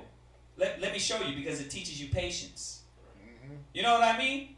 If me as a young man, and I'm giving you examples, if they put me over the smallest duties of getting the signs, of being quick reading, of going and running, grabbing the equipment and doing those things, right? And I'm thinking like, well, this ain't important. Well, how the hell the equipment gets to where it needs to be? How the signs how the signs put up there or done? Isn't that the Bible teaches us all the little things that we consider to be non-important? Are they important? Yes. Right. But that's the thing. When you come in, You're like, why waxing on and wax off? Who are you, brothers? Like, why do I gotta do that? Like, that ain't the truth. Yeah, it is. It's the truth because it's the process that's gonna lead you to understand how important things are. And most of us as black men, Hispanic men, we don't know how to clean our rooms. We don't know how to teach our kids. We don't know how to teach our wives. We don't know how to be patient with our kids or wives, right? Right. Let alone come in and be patient with a brother or sister that you don't know. You have to have these attributes put in you. And I'm not saying we're perfect or we're righteouser than thou, but I know this, that a lot of times that when it was needed, I didn't have it unless I sat there and learned to get it. I would not have it. You have to be put in that situation. You had to be put in there to know this is needed. Yeah. And if you don't understand you're a soldier, and you thinking it's like church, I just come and learn, knowledge puffeth up, brother. Charity edifieth. Once again, Proverbs 4:7 says, wisdom shall be the principal thing, but with all that getting, get understanding. You have to understand. Understanding means you got to apply wisdom to understand. Go ahead. Verse 5. Uh-huh. And if a man also strive for mastery. What are we trying to be? Masters. We're not, bro, we did not just kind of come in and say, oh, I'm sitting here, cool, I got a few scriptures, let me go out and live my life. Brother, we're learning this to be masters. You know what I mean? To know and know and know what we're talking about. You understand? The only time you'll see me change something or speak on something different than I learned in the beginning, if my elder says, you know what? Let me edify you some more on this. That's the only time. Or else you ain't going to hear me change anything. And then when I do speak on something that my elder says, well, let me show you something different, I'm going to say, you know what? My elder said that. Because you're not going to get me just popping up with some new doctrine. You understand? We're trying to be masters at this. So you got to learn. You got to study. You got to read. And guess what? To be a master and get your high degree, you have to have been here, studying, learning, dedicating. Read. Yet is he not crowned, except he strive lawfully. So now you get it why we're bringing up all these different examples of popcorn Israelites. Or microwave Israelites or microwave teachers. Because there is a lawful way to strive in every perspective in life. This is not something foreign and something weird that Israelites or the Bible's talking about. You go to any school throughout the world and try to get any degree, you have to dedicate yourself. And the same thing with the Most High. Go ahead. The husbandman that laboreth must first. The husbandman, which is the tiller of the ground, you go out and you till that ground and you dig up that dirt and you flip that dirt and you lay that seed. The cat that's putting in work. He's putting in work. He can't just be like, yeah, I'm 12 shield, I'm bishop. No, you put in the work, he shows up. Yeah, it's like shows up because you got a lot of knowledge. Yeah. If that was that easy, what you got to understand why Christ said, "I never knew you, you worker of iniquity." Why? Because he's showing us that many's gonna come and act like, you know what, they got this, but really don't do the works. Think about it. Why they didn't do the works? Because they had the knowledge, but they didn't have the other things that were needed. When he said, "I never knew you, you worker of iniquity," why? They were speaking the word. I taught in your name, I did this and that. But you never lived it. Why? Because you never applied yourself to be a steward, to get the milk, to be a husband, to till that ground, to do that work. Y'all see that? And this is the problem. You just showed up for the harvest. Yeah. You wasn't there putting in the work and watching them seeds grow and planting them seeds. It don't work like that. It don't work like that. It ain't. Listen, Christianity lied to you. You ain't gonna, 1 minute you be on your dying bed and say, you know what? I believe. Take me, Jesus. Yeah. No, you gonna have to work. Read on. The husbandman that laboreth must. That laboreth. You see these key points? I know we like to read this fast and read it right through. No. Pause. Let that marinate a little bit. Labor. You gotta do something. The kingdom of the kingdom of heaven takes work. The saints of the Most High shall take the kingdom. Lo here, don't look there. The kingdom of heaven's within you. Guess what you're taking back? You. And that takes work. You gotta fix you. You gotta fix you. It takes work. And you gotta be found faithful to fix you before you fix others. Go ahead. The husbandman that laboreth must be first partaker of the fruit. You gotta first partake of the fruit. You see that? You see that? Go look at any man that's doing fruits, veggies. You know what I mean? He don't just pop up there and be the owner. He's like, listen, I gotta work this. Then I'm gonna teach other people how to till that ground, plant that seed, do that fruit. Y'all see that? God. Khan? God. Go ahead. Consider what I say, and the Lord give thee understanding. See, the Lord will give you understanding. If you understand what he's saying here, he will give you understanding of what you need to do to be a teacher, a leader, to build your people, to guide your people. Go ahead. Give thee understanding in all things. Right. So go from there, and then it goes down. It goes down because he jumps a little bit. But go from there. Go to we could go to a lot. I don't want to keep going too deep and just make this the whole class because we'll be here all day. But listen, that's the basics. You got anything to add to that? You got anything? Oh, and we actually got a class on that. Yeah, we had a class on that. We're starting the camp 101. starting the camp 101. We're going to put that in the link, and we go nothing but scriptures on that topic and point. So we're going to send that to y'all, okay? Like I said, we can go on these questions all day, but that's really those scriptures that we went over is kind of the meat and potatoes on how to get yourself prepared for these things, okay? All right, what other question? Josie Israel came back saying she meant heat up food on the Sabbath. Can she heat up food on the Sabbath? You can heat up food on the Sabbath, sis. Next question. He said, Jay Swift says, how do we approach people who say that we just need to work 6 days and rest on the next day as a Sabbath? Their argument being that we don't know that Saturday is a true seventh day. And then he added 3 scriptures to that. Okay, well, remember that we go according to what we know now. Okay, the 7th day is Friday sundown or Saturday sundown. Okay, so remember, we know in part and we prophesy in part. So we know, and I understand where you're coming from. Daniel 7:25, they changed times and laws and things, right? The white man, America, Rome, Greek, they changed a lot of things. But according to when we look at the calendar now, Sunday is the first day. So from Sunday sundown to Friday sundown being the beginning of the 7th day. Okay? So that's how you determine the Sabbath, the 7th day. Okay? So we have to celebrate. Remember, we know in part, we prophesy in part. Watch, give me that scripture real quick. Yeah, because you have to celebrate the Sabbath. You understand? You have to celebrate that day.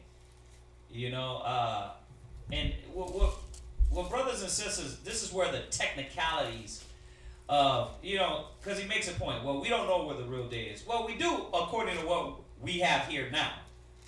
You understand? And that's what the Most High is going to honor. And then go to Judges. You know what the problem is? When people come with that, because that's been on Facebook a lot. Oh, really? Like, if we don't use the calendar, if we don't use the white man's calendar to determine the feast days and these days, how can we use it to determine the Sabbath? Right. Just being lazy as hell. You just don't want to do what the Most High is requiring. Right. Which is take one day for him. Either way, you got to do it. So yeah, pick a day. Yeah. And that's what the point is here. And I'm trying to simplify it for him and show him in another perspective that The Most High is looking at your heart. Right. He's looking at your spirit. Like, even when you go to the high holy days, you know, a lot of things has been changed. Times and seasons, leap year. So we go the best off the moon in the new moons, right? Yeah. But the Most High is looking at that. He's looking at your desire to get it right. And that's why I'm going to this point here. Because if you want to get technical about everything, you understand, then we won't keep no laws. Yeah. You know what I mean? Then you'll say like the Christians, oh, you don't have to keep no laws. You know, so well, remember, first of all, go to Judges first, rehearsing the righteous act. Go to Judges first, and then we'll go back to Corinthians. Judges 5 and 11. And then this is what I'm gonna show you on that, because you got a point. Daniel 7:25, they changed time, season, laws. But does that say now we don't celebrate nothing? No, we got to do our best. So read that. Where you at? Judges chapter 5, verse 11. Judges 5, verse 11. Go ahead, read that. They that are delivered from the noise of archers in the place of drawing water, there shall they rehearse the righteous acts of the Lord. Well, the noise of archers means destruction. So he's saying where you going to be delivered from, there we're going to rehearse the righteous acts. Key word, look it up. Look up the word, rehearse. We are rehearsing. We're not going to get it all right now. That's why I'm going to Corinthians. We're not going to get it all right now. What do you got for rehearse? Look up rehearse real quick. And while we go to rehearse, you got the other scripture in Corinthians? Yeah, it's 1 Corinthians 13 and 9. Go to 1 Corinthians 13 and 9. 1 Corinthians 13 verse 9. 1 Corinthians chapter 13, verse 9. Yeah, give him the mic. 1 Corinthians 13 and 9. Is that it? Go ahead, read that. 1 Corinthians chapter 13, verse 9. Yeah. For we know in part, and we prophesy in part. See, we know in part. Not everything is yet revealed. Okay? So we know in part, and we prophesy in part. So remember, we're rehearsing. What does rehearse? What do you got for rehearse? Rehearsal. A practice or trial performance. A practice or trial. We're trying to get it right now. See, we know in part, we prophesy in part. Go ahead. Verse 10. But when that which is perfect is come. Right. See, we're not going to get it. We're not going to be perfect right now. We're not going to be perfect with the high holy days, with the laws, with the new moons. But we're going to try our damn best to get it right.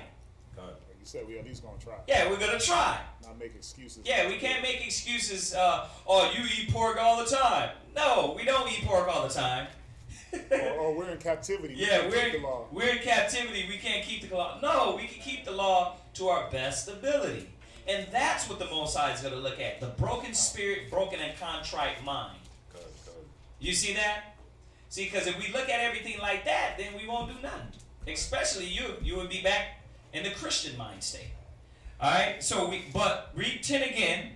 Verse 10. But when that which is perfect is come, then that which is in part shall be done away. So you get that? That which is in part shall be done away with. Christ is going to come back and say, nope, you're not the comforter. Nope, this is what we're going to do in the law. Nope, this is how we eat. This is how we dress. This is how everything. But what are you doing with what you have now? We're rehearsing. We're trying to be better and better. That way when we come, what did it say? We don't know what we shall be, but when we see him, we know we're going to be close to being just like him. Y'all see that? All right, so you can't just not give up on the Sabbath thing. All right, the seventh day right now is Friday sundown to Saturday sundown. So that's the Sabbath. All right, what else? So this same brother, he wrote down 3 scriptures, and he said, would this also be a form of a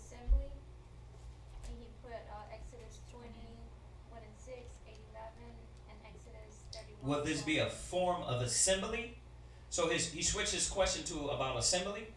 He wrote down, about the seventh day question. After that, he wrote down some scriptures, and then he said, would this also be a form of assembly? Genesis, where we at? Exodus 20 and 1. Exodus 20 and 1. Let's go there. 1 through 6. Exodus chapter 20, verse 1. Exodus chapter 20, verse 1 through 6. And God spake all these words, saying, I am the Lord thy power, which have brought thee out of the land of Egypt, out of the house of bondage. Thou shalt have no other powers before me. Thou shalt not make unto thee any graven image, or any likeness of anything that is in heaven above, or that is in the earth beneath, or that is in the water under the earth. Thou shalt not bow down thyself to them, nor serve them. For I, the Lord thy God, am a jealous God, visiting the iniquity. Okay, all right, stop. I'm trying to figure out what does it have to do with this question. He put the scriptures. He said, okay, how do we approach people who say that we just need to work 6 days and rest on the next day? All right, we answered that. Right? Their argument being that we don't know the Saturday is the seventh day. Then he came back. He said, I have Exodus 20, 1 through 6. Which don't got nothing to do with the last point. It's just showing about that's the Ten Commandments. Yeah, I'm not. Then he has 8 and 11, which is part of the Ten Commandments. And then he also has Exodus 31 and 12, which I'm not right now. Let's see. He said, would this also be a form? I'm thinking he wanted to say form of assembly. Yeah, form of assembly. Speaking unto the children of Israel, saying, verily my Sabbath ye shall keep, for it is a sign between me and you throughout all your generations, that ye may know that I am the Lord that doeth sanctify you. Oh, so I think maybe he's asking, is the Sabbath, should the Sabbath form serve as a form of assembly for us? Yes. Yeah. Oh, I see what you're saying. Yeah, is the Sabbath a form of assembly? Should we be assembling? Because I guess his question was saying, like, should we just, you know how you got those people that say we just got to go to the house and sit there by ourselves in a corner? Oh, I see what you're saying. Under the bed? Now listen. That wasn't all the time a commandment though. Like, you know how the holy convocations? Yeah. Like the high holy days were holy convocations, holy gatherings. Like the Sabbath, you don't read that it was all the time a holy convocation. Like every Sabbath, you had to come together. Good. You know what I mean? No, it was because it was about resting. It was about you taking that day, dedicating it to the Most High. So, what I'm saying is that yes, we gather together, but it wasn't like a commandment that you had to gather together on the Sabbath, like the high holy days. Like it was a Passover. Yeah, like it was a Passover. When you read holy convocation, that means that it was ordained that you gather together. That everybody's going to come from all their lands and come and join together. You couldn't, I'm going to do the Passover by myself. No, you're going to come do it at Jerusalem. That's what it was back in the days. Now I get you on your question. Okay, so hopefully that answered your question. All right, what else we got? They're just statements, or do you want me to read it? Statements or questions? Is a statement. This statement is good. Okay, so that was it on the questions? Yeah, Jay Swift said he got it. He understands what we're saying. Okay. Anything else on that? Okay. All right. Well, yeah. I mean, like I said, man, we don't have no problem with answering your questions. Those are some good questions. We need that. That'll keep a lot of you brothers and sisters sharp in getting the scriptures and knowing where to go to on these different topics. So hopefully we helped y'all out with those questions. And I'll give y'all a second. And if your questions are done, then we're going to go into the reading. Okay, we're going to go into the Sabbath reading. So we're gonna salute. Sir, there's one more question. one more question. Jay Swift says, I follow you, brothers. Makes sense. I actually meant if this class is an assembly. Maybe here. Oh, right. Yeah, like classes. Like when you go back to what is it, Matthew's, and it said Christ stood up on the Sabbath and read the law. Yes, we did do that. We got together, we read the law, we came to the temple. Yes, yeah. Hopefully. Then he just said a Sabbath form assembly. Mm-hmm. Form of Sabbath assembly. Right. Yeah. Like you learn. They went to the temple on the Sabbath and read the law. We did do that. Yes, sir. Yeah. Yeah. I thought he was saying like it was like you had to like sort of like a festival get together. But no, yeah, we definitely got together, we read the law like we're doing now. Absolutely. Thou art correct. Alright, so So we want to do it to where you get back up here at the end. Alright, so who we gonna start with, let's start with You got right here. no, your brother. Grant. Yeah, we'll start with him. Alright. So if that's it, we're gonna go ahead and go into the reading, the Sabbath reading. We're gonna salute the first brother in that's gonna read. Go ahead. Come on up, brother. So you're gonna do come on up. Bring your Bible. Yeah, bring your Bible. You're gonna do the we got the chapters spread out, and 7 brothers, 7 priests will come and read. Alright. So stand up in the front. You're gonna salute, you're gonna stand at a modern Shabbat, and then you're gonna say your name, your tribe, and your nation. So you're gonna say, what's your name again, bro? I'm sorry. Aaron? Grant. Shabbat Tishal, Yehowadah, Bun, Yasha'Allah. And what you're saying is, I'm Grant, I'm of the tribe of Judah, of the nation of Israel. Alright? Then you're gonna salute us. Do you got the salute yet? We're gonna walk you through it. Okay? So Amaju, you're gonna say Grant. Loud. Shabbat Tishal, Yehowadah, Bun Yasha'Allah. Yahweh Bahasham, Yahweh Shai, Barakatham. Barak, Yahweh Bahasham Yahushai Barakatham. Okay, it's your first time. It's all good. So come on up. So all you're doing is when you're coming up, you're just saying your name, you're saying your tribe, and you're saying your nation. All right, it's just you stating your registry. You coming up as a young priest learning, and you're gonna do the reading. All right. Okay. Right. Okay. You have to redo it because you had it for 5. You did it for 6. Okay. So that's where he's reading to. Yeah, Genesis 44 and 18, 45 and 2. Okay. Let him know. Yeah. Yeah. Just one more question on the last Okay. Sabbath question. Okay. What do we got? Genesis Go ahead and say it, sis. 44 and He's 18. asking if him watching this class is a form of assembly. Yeah, absolutely. Yeah, but like we said, this is definitely a form of assembly. You're honoring the Most High. You're taking out this day to dedicate yourself to the Most High. You know, but you definitely want to. If you're out of state, you know what I mean. You want to get with brothers. You know, you want to. The Sabbath is about not only class, but everything that the Most High is teaching us is about getting with brothers. So, as you're learning, you know, keep learning from us. And you know, where is he at? I don't know. Yeah, where you at, bro? Because if you're in Houston, you're supposed to be here. You're supposed to be here sitting in class. But if not, online's the next best thing. All right, until we get where you're at, or if there's brothers where you're at. All right. So, all right. So where we at? Genesis 44 and 18. Genesis 44 verse 18.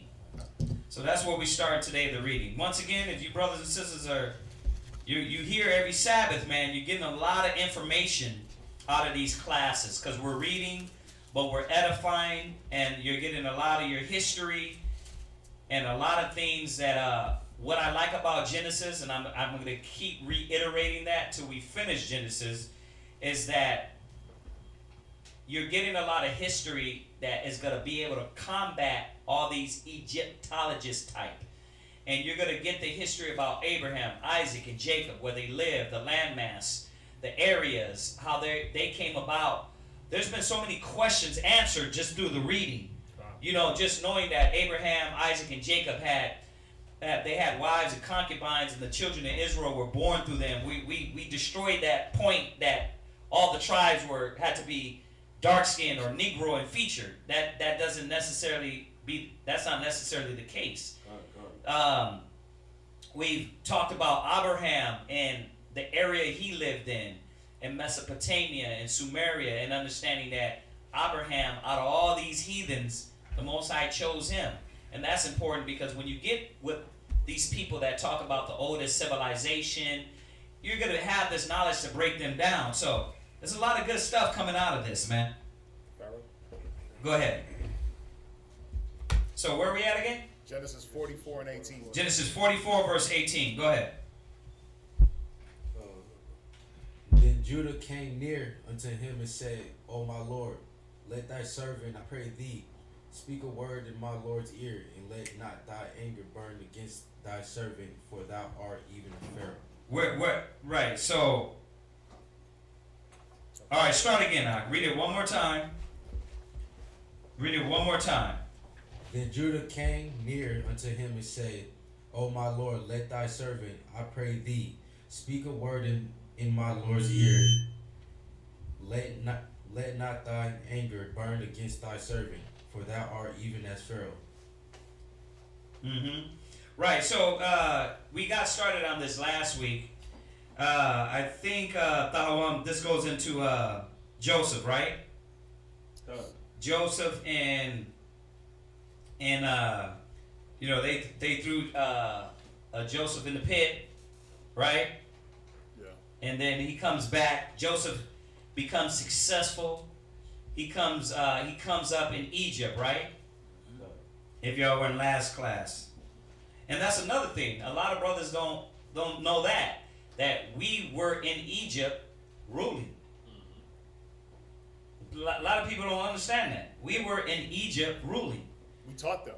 Yeah, we taught them. And we touch on it a lot, where we bring out in the Josephus that Abraham taught the Egyptians mathematics and science. Right? So, like I said, good history. Go ahead. 19. Uh-huh. My Lord asked his servants, saying, Have ye a father or a brother? And we said unto my Lord, We have a father and an old man, and a child of his old age, a little one, and his brother is dead, and he alone is left of his mother, and his father loveth him. And thou saidest unto thy servant, Bring him down unto me, that I may set my eyes upon him. And we said unto my Lord, The lad cannot leave his father, for if he should leave his father would die. Mm-hmm. Go ahead, Renat. And thou saidest unto thy servants, Except your youngest brother come down with you, ye shall see my face no more. And it came to pass, when we came up unto thy servant my father, we told him the words of my Lord. And our father said, Go again and buy us a little food. And we said, We cannot go down, if our youngest brother be with us. Then will we go down, for we may not see the man's face, except our youngest brother be with us. And thy servant my father said unto us, Ye know that my wife bare me 2 sons, and the one went out from me, and I said, Surely he is torn in pieces, and I saw him not since. And if ye take this also from me, and mischief befall him, ye shall bring down my gray hairs with sorrow to the grave. Right. So y'all know what's happening here, right? Okay, so Joseph was originally thrown in the ditch by his brothers. They was tripping, right? But Joseph got popular in Egypt. Israel, his other brothers, they end up hooking up with him. But they don't know what's going on. They don't know. For some reason, they don't know this is Joseph. He's matured. He's older, right? He looks like an Egyptian. Yeah, he looks like an Egyptian probably, right? So they're thinking Joseph is dead, right? So Joseph is kind of playing a little game with him. Okay, if y'all know this story, he's playing a little game with him. He hasn't revealed himself, and he's trying to get them to come. He's trying to get them to go get Jacob, brothers, and come back and meet him. Okay, go ahead. 32. Uh-huh. For thy servant became surety for the lad unto my father, saying, If I bring him not unto thee, then I shall bear the blame to my father forever. Now therefore I pray thee, let thy servant abide instead of the lad a bondman to my Lord, and let the lad go up with his brethren. Right, so go ahead and send your brother back to go get the father, and let me stay. But he's like, nah, leave the young one with me. He's messing with him, right? So they're like, man, if I don't bring my brother back, man, my dad's heart is gonna be broken, right? So once again, Joseph is messing around with them. All right, he's checking their character. He's trying to see what type of individuals they become or they are. Go ahead. 34. For how shall I go up to my father, and the lad be not with me, lest peradventure I see the evil that shall come on my father. 45. Then Joseph could not refrain himself before all them that stood by him, and he cried, 'cause every man to go out from me, and there stood no man with him, while Joseph made himself known unto his brethren. Right. So y'all see that, right?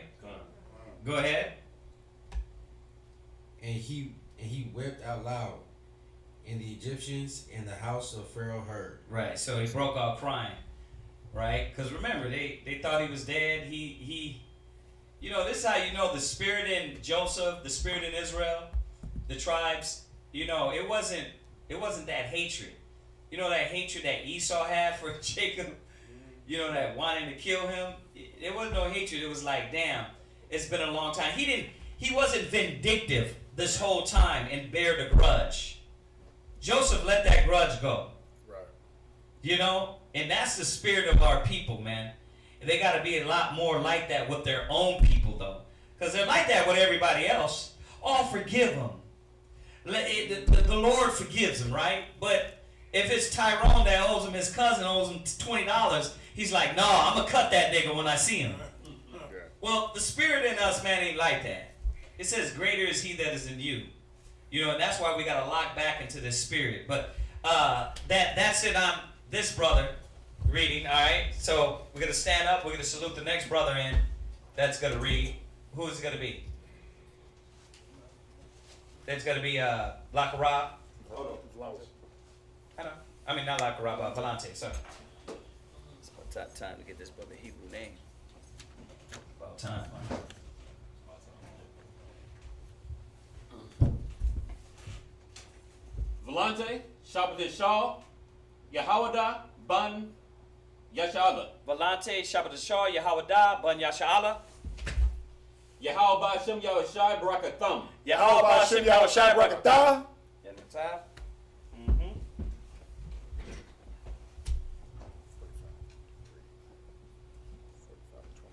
Yeah, it's short. I put Okay. 100-something scriptures. It's not even a lot.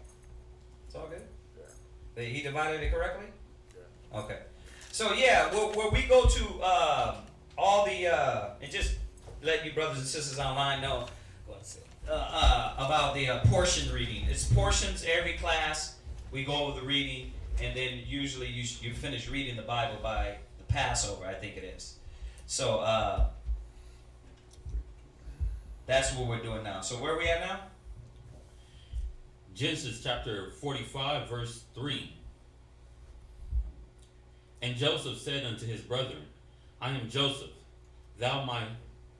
Doeth my father yet live? And his brethren could not answer him, for they were troubled at his presence.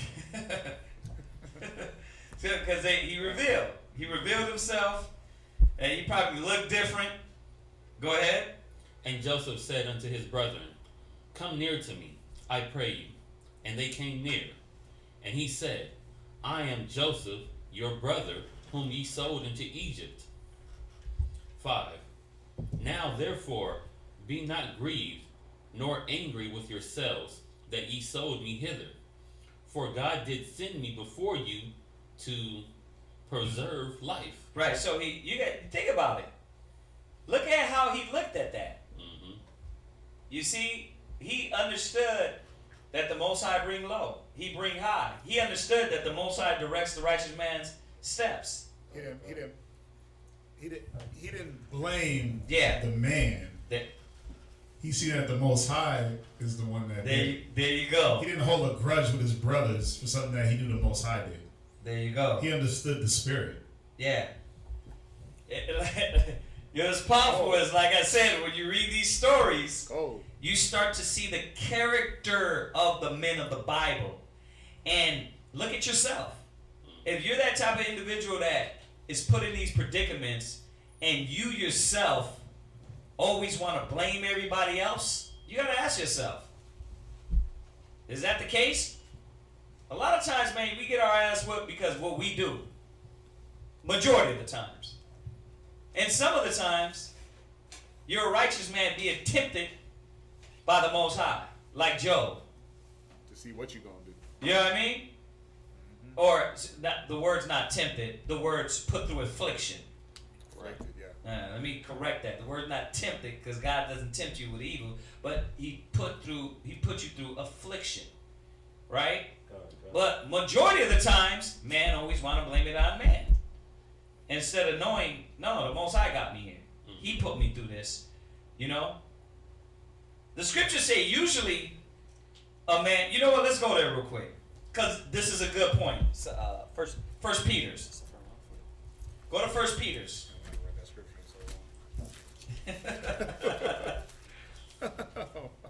Check this out, man. This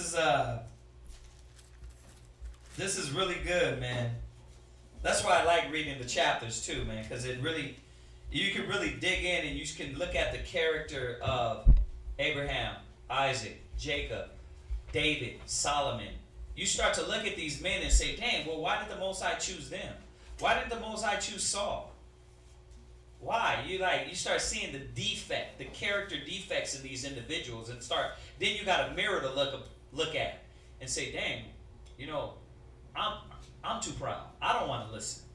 I don't want to hear. You know what I mean? And that's when you look at Saul, the Most High moved him aside. Now you're looking at Joseph, right? And you're seeing, wait a minute, he wasn't vindictive. He wasn't angry. He wasn't bitter. He cried. Like, damn, the man of the Most High, man. You look at these men. You see that? So it's an easy separation. And we talk about this a lot too. People, you look at these men in the Bible, if they were doing wicked, Abraham, Isaac, and Jacob, and the things they did, the Most High put a difference. He would let them know. Just like Saul. Saul was known. Okay, you're off, right? David was off when he committed adultery. David wasn't off in everything else, right? So why would you're going to be, you can tell a lot of people don't read the Bible. Oh, that's all. We aren't supposed to be doing that. Well, then why did David do that? Mm-hmm. What are you talking about? Why did Solomon do that? Abraham, Isaac, and Jacob, so they were wicked? No, you just don't understand. You don't want to realize. You see that? Mm-hmm. So where are we at? 1 Peter 2:19. 1 Peter 2, verse 19. 1 Peter chapter 2, verse 19. Yeah. For this is thankworthy, if a man for conscience toward God endure grief. If a man towards God endure grief. But it said his conscience, his mind is towards the Most High. It's not looking at. No, go ahead. It's not looking at men. You see that? His consciousness, his subconscious, all these things are looking at the Most High and looking at what is the Most High bringing me through. Why? What lesson am I supposed to be learning? Right. That's what it's about. What am I supposed to be learning daily? You see that? Yeah. So it's conscience. Read. Suffering wrongfully. You got to do what? Suffering wrongfully. No, suffering right. suffering wrongfully. The Most High says this is what please Him. A lot of people are like, I don't have to go through this. I don't have to suffer this. This ain't Christ. No, hand him back that mic. That's a dirty script. That's not what the Most High is saying. He wants you to suffer wrongfully. That's what the Most High is pleased. When Christ was spit on, beat, abused, and bared it because the Most High, that was thankworthy with the Most High. See, you see how people get it mixed up? We think we're going to come to the truth and everything's going to be huckleberry and every peaches and creams and nobody's going to talk about you and tell lies on you. I was talking about this the other day. You know how many people just make up stuff, talk lies? They get out there and just start blabbing their mouth. You know? It's like, wait a minute. You don't even know us. You sat through one class. You don't even know what the hell we're talking about.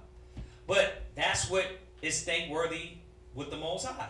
Yeah, but you know this right here, this suffering wrongfully, is dope because these are the things that a lot of you people out there that don't want to deal with the whole I'm not with a camp.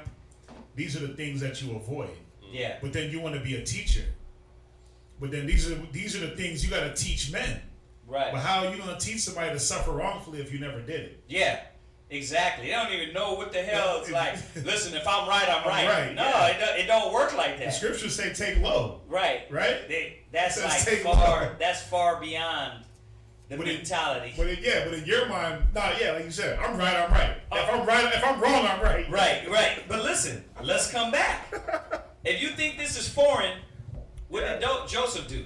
Your forefather. Did he jump up and be like, y'all niggas threw me in? See, y'all, the Most High is gonna destroy y'all. You wicked niggas, I'm gonna cut your throat when I see you. I'm gonna get my Egyptian homies to kill y'all. Yeah. No.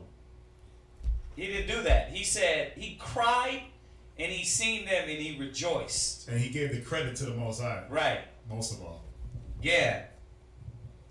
Joseph said as we come to me where he said, and his brethren could not answer him, for they... No, where's that verse that you read? You're talking about...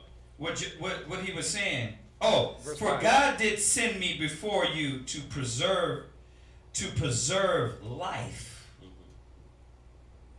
So, wait a minute. God threw you in the ditch. God... But it was but God, check this is deep. It's dope, but even when you read on, it wasn't to it was to help them also. That's what I said, to preserve life. Right, yeah. The life was them. Them, yeah. The life was them. He said to preserve, but man, you know, I'm gonna use a Christian saying, the Lord works in mysterious ways. Why? You know why? Because think about it. You had to go through all that. But the Most High is proving this man. Imagine if Joseph would have fought and not took whatever, he got thrown in jail with the ditch. Imagine if he would have fought that. He wouldn't have been there for his brothers in the long run. But you won't fight it because you understand this is what the Most High got me going through. But no, imagine if he's one of these prideful niggas online. Right. They're like, no, I ain't going through that. Right. His brothers would be dead. Because when we read down, we're going to see what the Most High's plan was. And let me tell you, we've all, the Most High put you through that ass whooping for you to learn. And you could be righteous. Damn, this is stupid. Ugh. You could be righteous, you could be doing right. And the Most High dump you in that ditch. Look at Job. So, once again, I'm pointing and digging into this point just to show all of us the character is not foreign from what is being taught. When we teach these things, these essential elements that needed to be in men and women, it's not foreign. This was in our forefathers. Your character defect, you need to check out yourself, man, and match it up with the Bible. So let's jump back to Genesis. Go ahead. Can I add something? Yeah. Just like you were just saying, far as up, like if he was prideful, this would be his perfect time to extract vengeance. There you go. On his brothers, right? There you go. He could just bring it all down on them. Justified. He'd be justified, yeah. Mm-hmm. Yeah. He would be justified in himself. Yeah. But not in the law. Not in the law, exactly. And listen, was the law here? God. No. Oh well, it wasn't written. It wasn't written. So these men had the law in their inward parts. See, the written law wasn't there, but they practiced the law. Right. That's what made Abraham great, our forefathers great, and this to go down to Israel until we got rebellious and niggerish. But that's what made us great. That right spirit within us. Yeah. There was no Bible there. There was no tablets there. It was them in the spirit of the Most High. A lot of people don't remember that. They're thinking, oh, they abided by the law. There was no law. Sure wasn't. The law was written in their heart. That's what made them righteous. They followed it. Go ahead. Go back to Genesis. Genesis chapter 45, verse 6. For these 2 years hath the famine been in the land, and yet there are 5 years, in the which there shall neither be earing nor harvest. 7. And God sent me before you to preserve you a prosperity in the earth, and to save your lives by a great deliverance. 8. So now it was not you that sent me hither, Damn. but God. That's cold. It is. And he hath made me a father to Pharaoh, and a lord to all his house, and a ruler throughout the land of Egypt. The Most High lifted him up. The Most High bring high, he brings low. Go to 1 Samuel 2 verse 6 real quick. Check that out. That's crazy, ain't it? That's beautiful. Go to 1 Samuel 2 verse 6. 1 Samuel chapter 2 verse 6. Yo, it's a perfect man. Man, I got so many scriptures popping in my head. Watch, read that one. Go ahead, 1 Samuel 2 and 6. 1 Samuel chapter 2 verse 6. The Lord killeth and maketh alive. The Most High kills, he makes alive. Go ahead. He bringeth down to the grave and bringeth up. The Lord maketh rich. The Lord maketh poor and maketh rich. He bringeth low and lifteth up. See, we understood that. He bringeth low and lifted up. Y'all see that? I gotta get this other one, man. It goes right with it. Check this out. It's in Proverbs. I got one also. You ready? Go to Proverbs.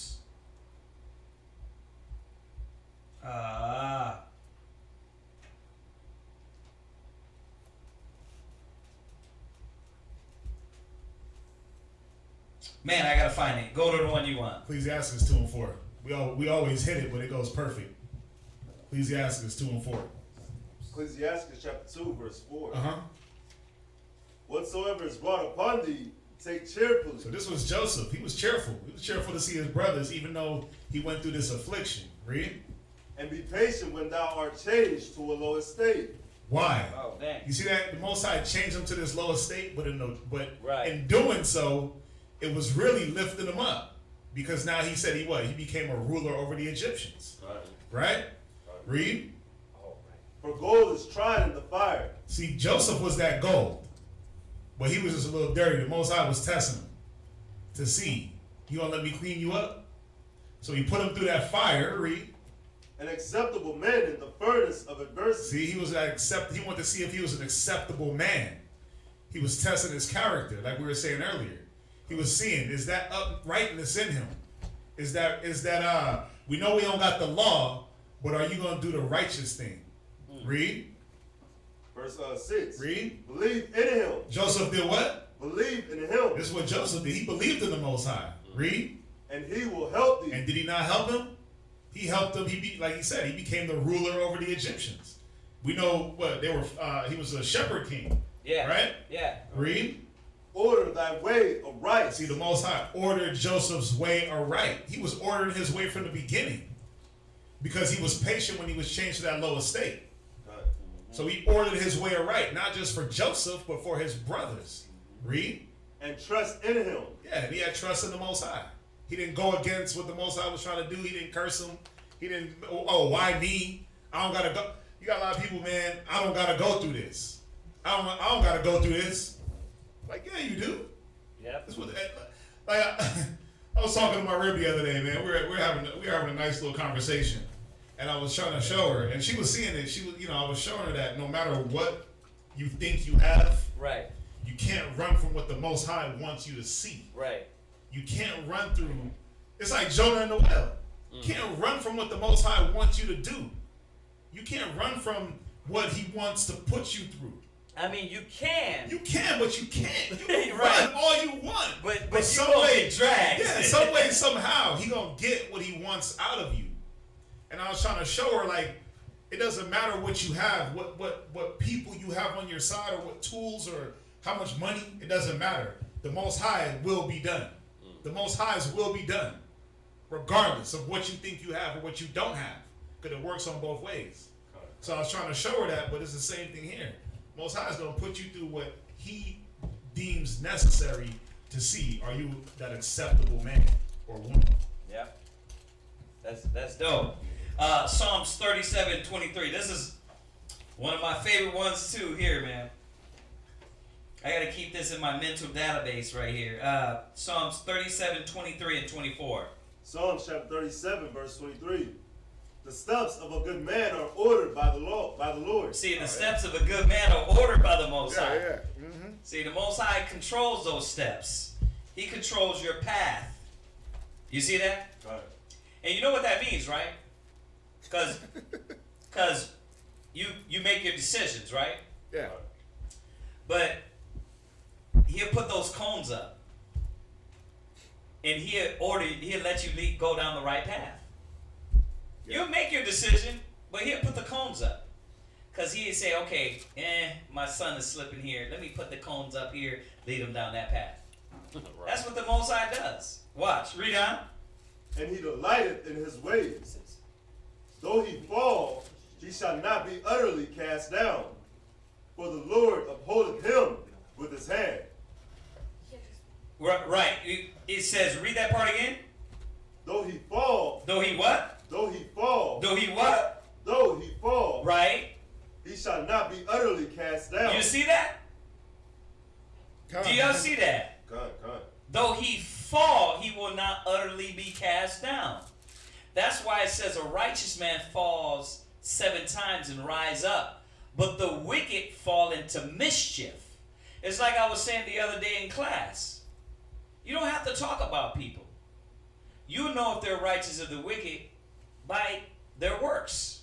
If you see them 1 minute posting scriptures and then the next minute they're doing wicked stuff online and posting them at the club and drinking and partying and doing stuff that ain't pertaining to the Most High, their own wickedness is going to correct them. They fall into that ditch themselves. But a righteous man, you'll fall, and it's like that stumble. You're like, oh, but you catch yourself. You see that? So this is what the Most High is showing us about our forefather Joseph.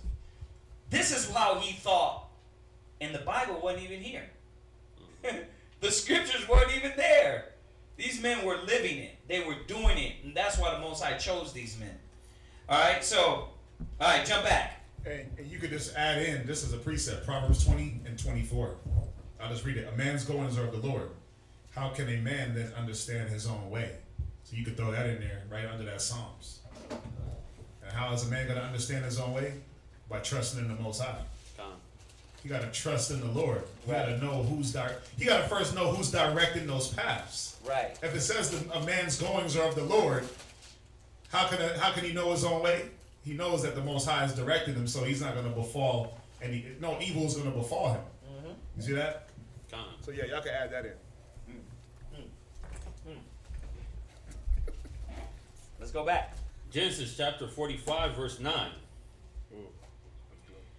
Haste ye, go up to my father, and say unto him, Thus sent thy son Joseph, God has made me Lord of all Egypt. Come down unto me, tarry not. 10. And thou shalt dwell in the land of Goshen. Mm-hmm. And thou shalt be near unto me, thou and thy children, and thy children's children, and thy flocks, and thy herds, and all that thou hast.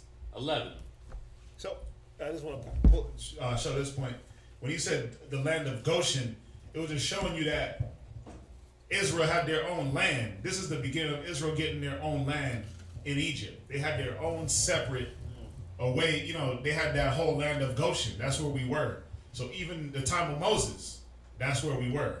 So we were able to do things like the Sabbath, keep the law. We were in slavery, but we were still able to do it. You see that? So there's no excuse now. You ain't in hard bondage. Ain't nobody making you make bricks without what was it? Bricks without straw. Yeah. So you can do these things. Go ahead. 11. And there will I nurse thee, for yet there are 5 years of famine, yet lest thou and thy household and all that thou hast come to poverty. 12. And behold, your eyes see, and the eyes of my brother Benjamin, that it is my mouth that speaketh unto you. 13. And ye shall tell my father of all my glory in Egypt, and of all that ye have seen, and ye shall haste and bring down my father hither. 14.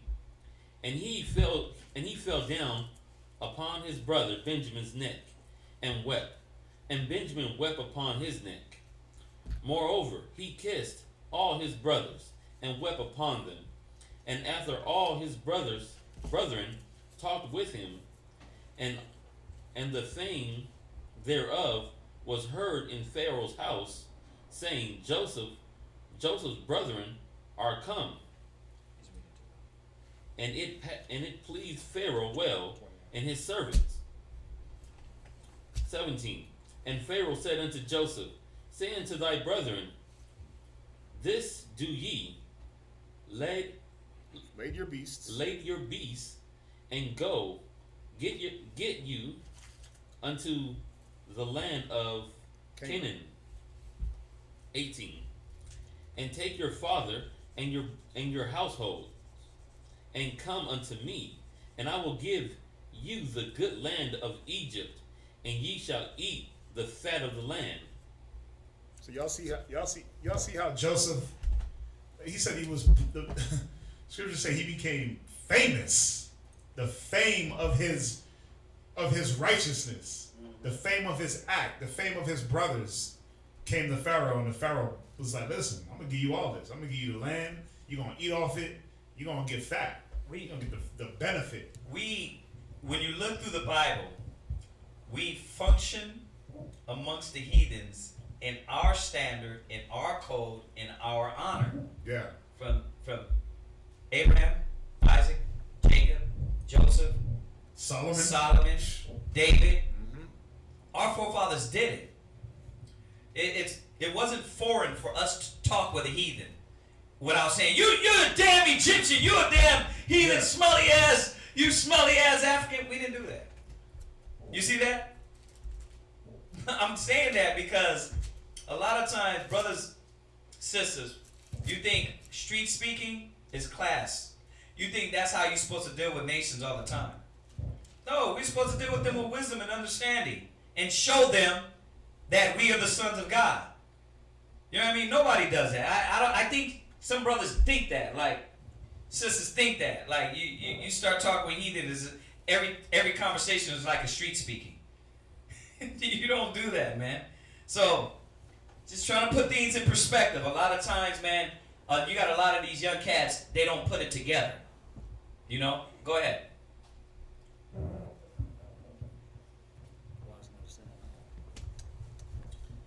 Genesis chapter 45, verse 19. Now thou art commanded, this do ye, take your wagons out of the land of Egypt for your little ones, and for your wives, and bring your fathers, and come. 20. Also regard not your stuff, for the good of all the land of Egypt is yours. That's hard. 21. And the children of Israel did so, And Joseph gave them wagons according to the commandment of Pharaoh, and gave them provision for their way. Right. So, in return, what happened? The heathen were getting blessed by the wisdom, knowledge, and understanding of Israel.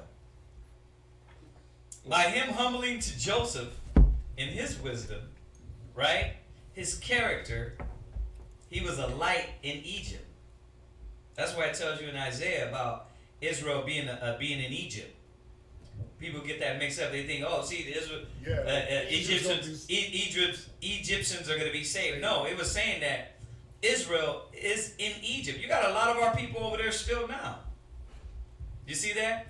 But this is the character and standard we uphold amongst the nations. And they looked at us and said, wow, this is a wise and understanding people. That's what was supposed to happen. Can I get that? Uh-huh. Deuteronomy 4 and 6. Me and you, we be... Get out of my head. Deuteronomy chapter 4, verse 6. Yeah. Just going back on the point where it said Pharaoh heard the fame, and then he said he gave him the cattle, and he said he was going to wax fat off the land. And then just going with the end part. Read that. Deuteronomy chapter 4, verse 6. Uh-huh. Keep therefore and do them. He said, keep therefore and do them. Now we know at this time, this one when Moses was given the law to Israel coming out of Egypt. But the same things that he was given, Joseph already knew. Right. He was already doing them. Right. Right? Read. Because, and listen, we had an oral tradition. We had the oral tradition. Right, we had an oral tradition. Right. Egyptologists. Yeah, like Kemet, we had an oral tradition. They act like they're the only ones. We had an oral tradition. Right, read. For this is your wisdom and your understanding. This is your what? Your wisdom and your understanding. This is how you get blessed. This is how Joseph got blessed. This is how Joseph survived. Read. In the sight of the nations. This is why when Pharaoh heard these things, it was like fame. Right. He was like, damn, this dude is wise. Right. I gotta take care of him. Read. Which shall hear all these statutes. Right. And say, surely this great nation is a wise and understanding people. Right. And then that's how the heathen were able to survive, because there was a drought going on at that time. Right. So what did Joseph show them? How to survive in a drought. Because they didn't know how to do it. Right. They would have died. That's why he came back and said, I was sent here to preserve your life. But in humbling down, you got to see the whole thing. Yeah, the whole picture. The whole picture. And letting the Most High do what the Most High does and humbling down. Joseph was able to save his brothers, but you know what he did? He saved the whole nation. The so-called greatest civilization on earth.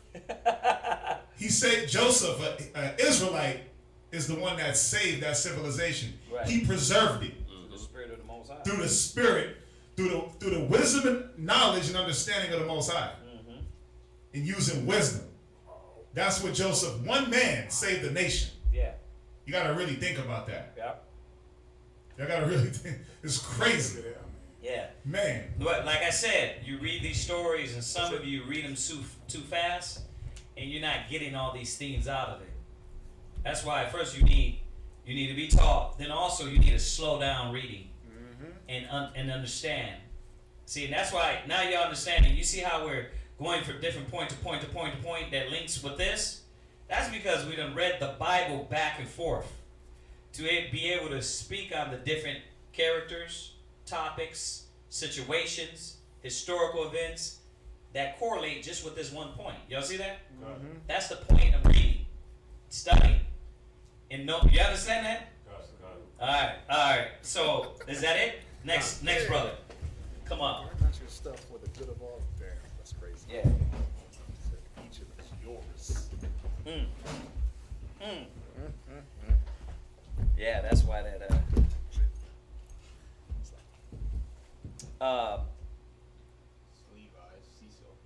Cecil? Yeah. Okay. Cecil Shabbatashah?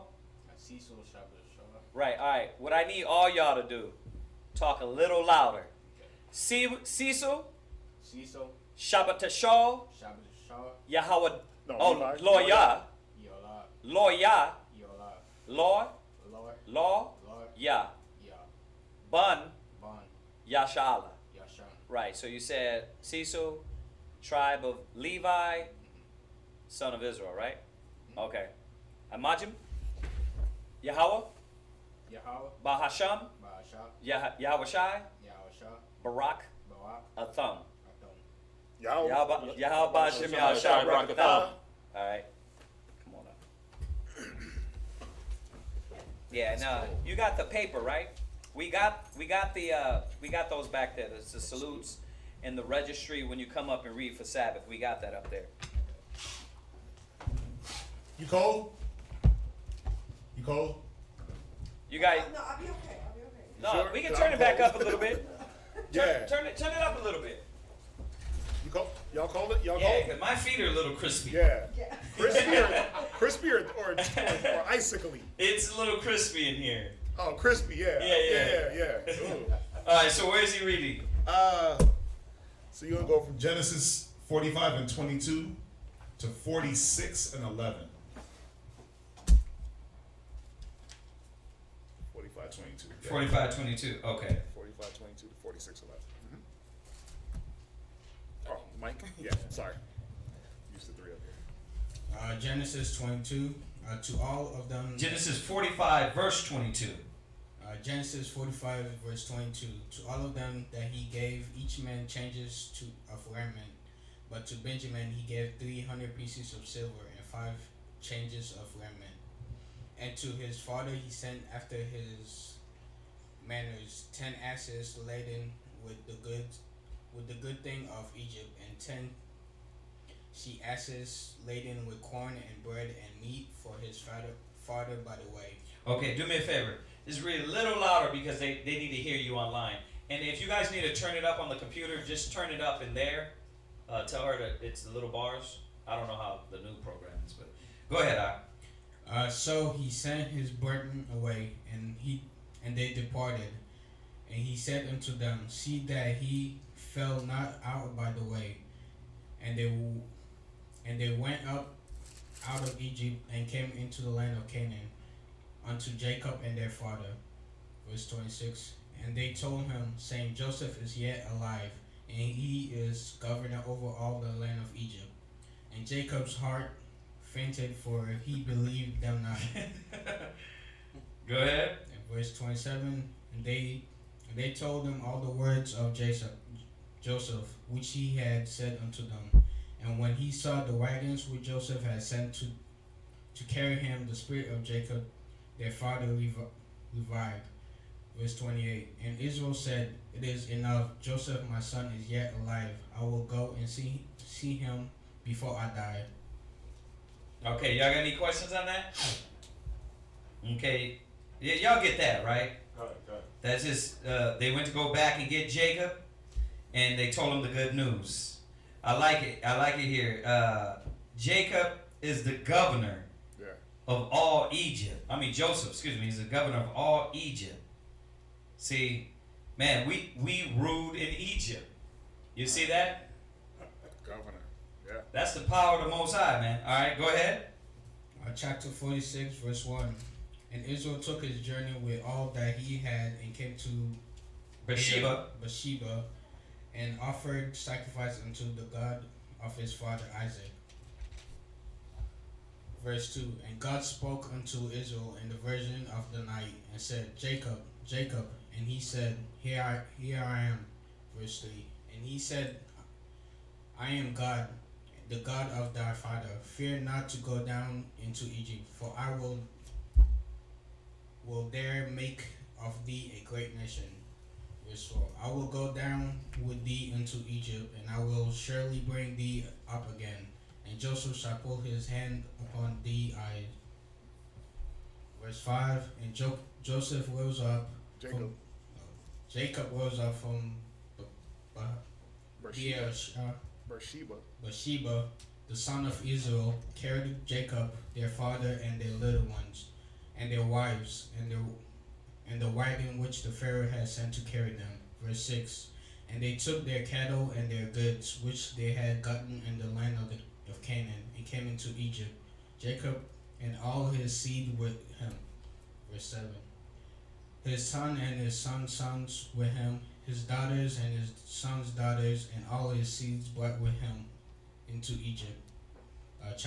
Verse 8, and these are the names of the children of Israel, which came into Jacob and his son.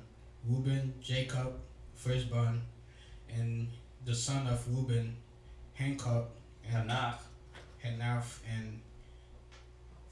Palu, and Hezron, and Carmi, and the sons of Simeon, Jimiel, and Jamin, and Ohad, and Jakin, and Zohar, and Shula, the son of a Cushanitish woman. Canaanitish, yeah, I'm sorry. Canaanitish woman. And the son of Levi, Gershon, Kohan, and Mariah. And the son of Judah, Ira, and Oner. Wait, you were supposed to go to 11, right? That's it, yes. Okay, 11, all right. So next brother, come up.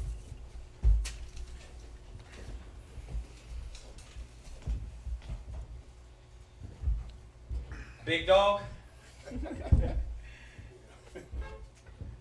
All right, Samuel, Shabbat Shaw, Yahawadah, Ban Yasha'ala. And then you salute. You know how to salute? Not yet? Salute? Yeah. Yahweh Basham, Yahweh Shabalakatham. Barak, Yahweh Bashim, Yahweh Shai Barakatah. All right. And come up. I was supposed to repeat it. My bad. Yeah. It help him out so he can make his way up here. Yeah, that's supposed to be under. There you go. We need this? No. I can move to the back. No. Not that way. Not that way, because it's going to show. Come on, let him come up. I'm trying to say, I'm that big. No. This right here, You're a big boy, man. Come on. Big man. This is a jab. Go ahead, I'm good. Yeah, you don't want him to jab you. Yeah, you don't get stuck by that. That thing hurt. Yeah, I'm just teasing.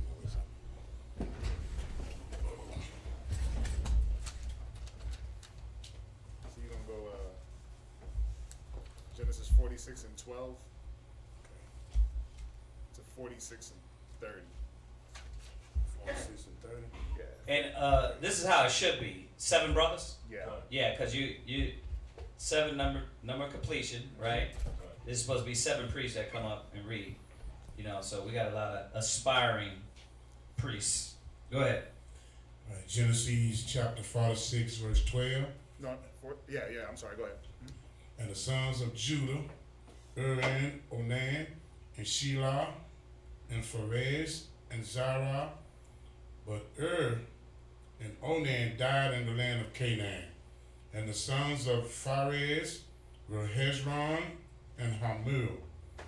And the sons of Issachar, Tola, and Phuvah, and Job, and Shimron. And who? Job. Issachar, right.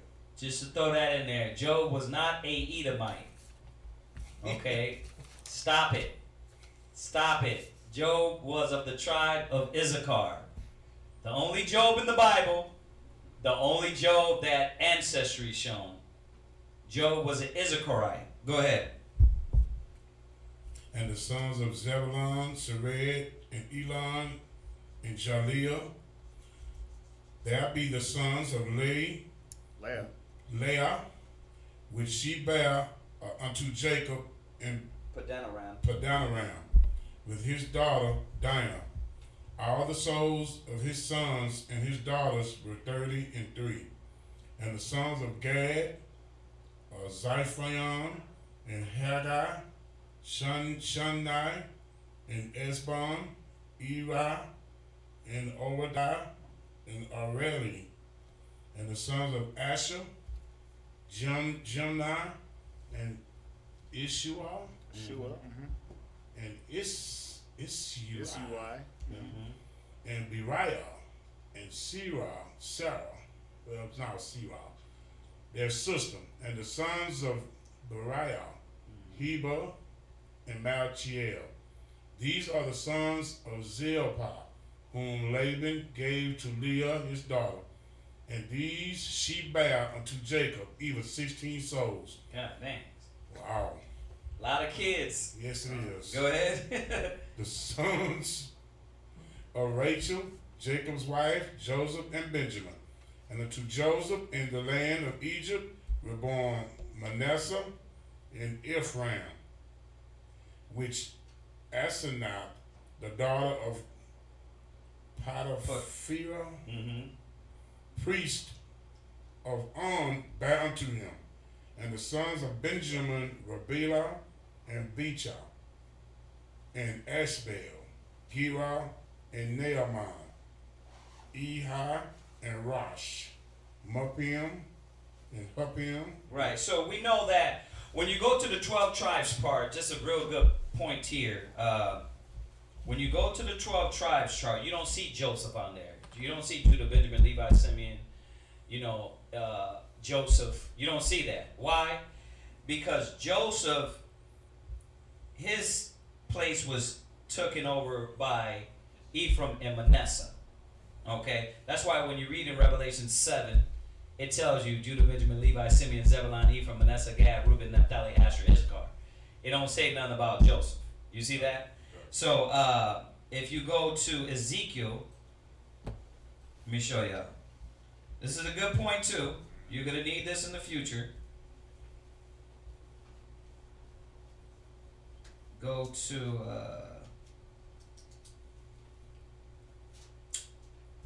where is it? Oh, I'm in the wrong chapter. It's Ezekiel. I know it's in Ezekiel.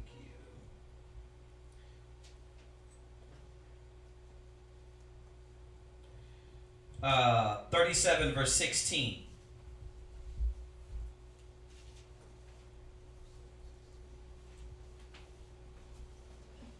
Ezekiel chapter 37 verse 16. Moreover, thou son of man, take thee one stick and write upon it for Judah, and for the children of Israel his companions. Go ahead. Then take another stick and write upon it for Joseph, the stick of Ephraim, and for all the house of Israel his companions. Right. So for Joseph, the stick of Ephraim, go ahead. And for all the house of Israel his companions. And join them one to another into one stick. Right. And they shall become one in thy hand. Right. And when the children of thy people shall speak unto thee, saying, Wilt thou not show us what thou meanest by these? Say unto them, Thus saith the Lord God, Behold, I will take the stick of Joseph, which is in the hand of Ephraim, and the tribes of Israel his fellows, and will put them with him. Right, so you see that? Damn. Joseph was added to the stick, or if you want to say sign, right? Good. All right. The sticks represented the tribes. That's why we got the tribe sign. So, but of course they used sticks, right? But you would replace Joseph with Ephraim and Manasseh. Y'all get that? Okay, go ahead. Oh, that's it on that. So y'all got that, right? Got it. And it should be in one hand. It should be one sign, one theme. So Joseph, his name went through Ephraim and Manasseh. Y'all see that? Okay, go back to Genesis. Okay, this is the last part of 46 verse 21. And verse 22. These are the sons of Rachel, which were born to Jacob. All the souls were 14. And the sons of Dan, Hushim. And the sons of Naphtali. Right, now Dan's not in there. Right. Because Dan didn't become a full tribe. He didn't. You could see after Genesis, Dan really didn't. You don't hear a lot of them. You see that? Got it. Even when you go back to Revelation 7, when it mentions the 144,000 out of every tribe, it don't mention Dan because they never became a full tribe. So these are some key points that's going to come back to you over the time. Like, you understand? That's why you got to know this. Yeah. Was there something off about Dan, or? No, they just, I mean, yeah, Dan, during the judges, they made cats you know, they fell off, but really it doesn't go that deep into Dan. You know, we just know that biblically they never really became a full tribe. You know, like the significance of them faded away. As opposed to the other tribes, Judah, Benjamin, Levi, Simeon, Zebulun, Ephraim, Manasseh, Gad, Reuben, Naphtali, Asher, Issachar. You can read about them. Even when you go to Deuteronomy 33, right? Genesis 49, right? So, yeah. You know, and really there's not that much you can say, but they're not really mentioned in the salvation, right? They're not mentioned in that Remember, Daniel, Revelation 7 is very important because that's the salvation. That's the ones that's going to be saved. So they're not there. So what happened? Well, they end up not becoming a full tribe. Y'all got that? Right. Go ahead. 46 verse 24. And the sons of Naphtali, Jaziel, and Guni, and Jizah, and Shilim. These are the sons of Bilhah, which Laban gave unto Rachel his daughter, and she bare these unto Joseph. All the souls were 7. All the souls that came with Jacob into Egypt, which came out of his loins, besides Jacob's sons, wives, all the souls were 66. So a score is what? Score is what? 10, right? No, score is 20. Oh, 20. So 3 scores is 60, 66, right? Joseph, And then you got, it turns out to be 70. 70, yeah. 70 souls. 70 souls, yeah. Go ahead. And the sons of Joseph, which were born him in Egypt, were 2 souls. All the souls of the house of Jacob, which came into Egypt, were 70. Right. And he sent Judah before him unto Joseph to direct his face unto Goshen. And they came into the land of Goshen. And Joseph made ready his chariot and went up to meet Israel his father to Goshen, and presented himself unto him. And he fell on his neck and wept on his neck a good while. And Israel said unto Joseph, Now let me die, since I have seen thy face, because thou art yet alive. Mm. That was it on that? That's verse 30? All right. So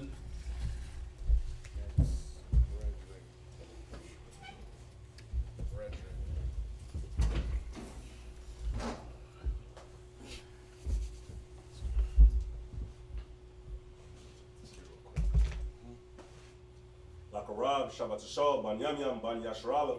Lakarab, Shabbat Shah, Ban Yamyan, Ban Yashala. Yahweh Hashem Yahshua Brakatham. Yahweh Hashem Yahshua Brakatham.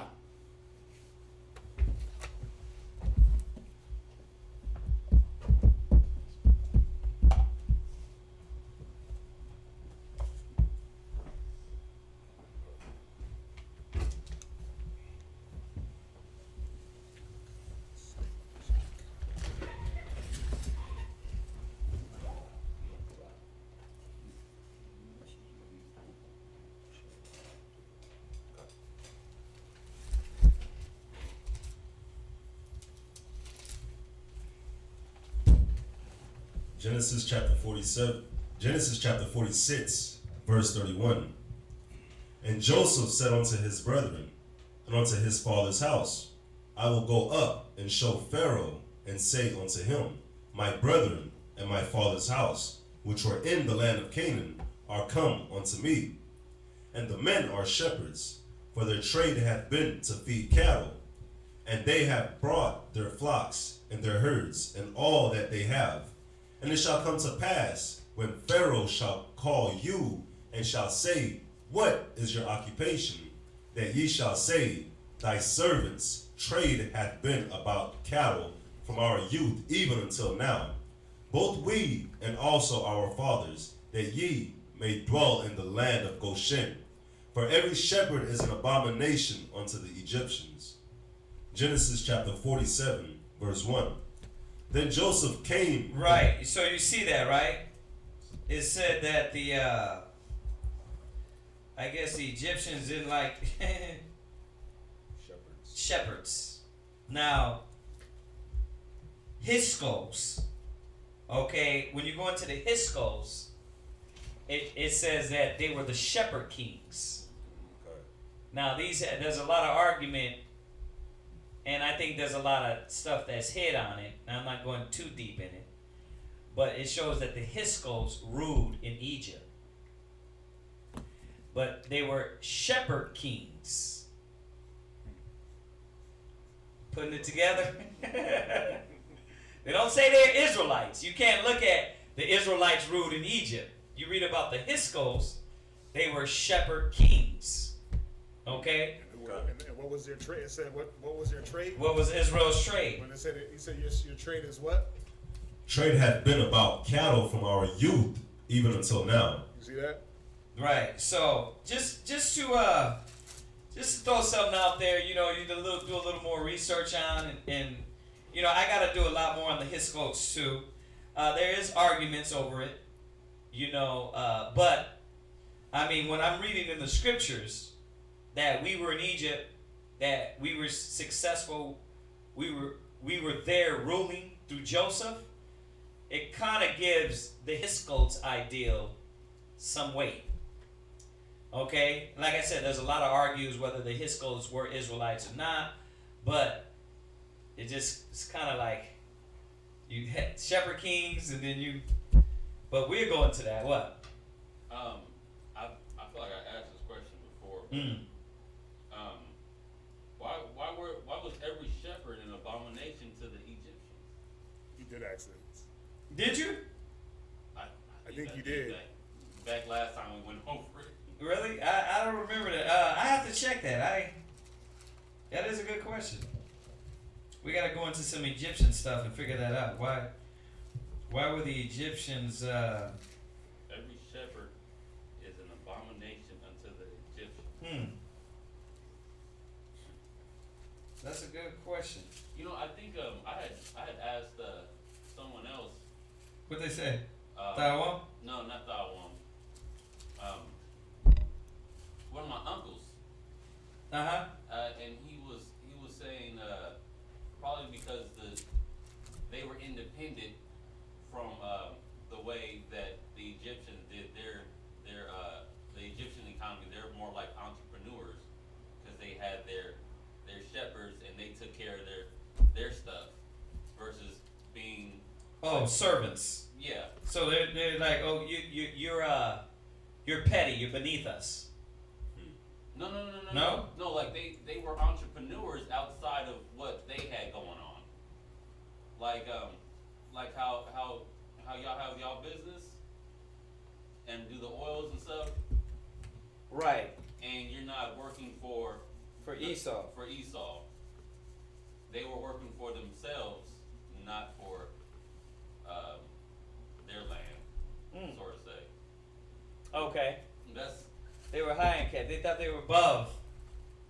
Somewhat. So the Egyptians didn't like them because they had their own thing going on.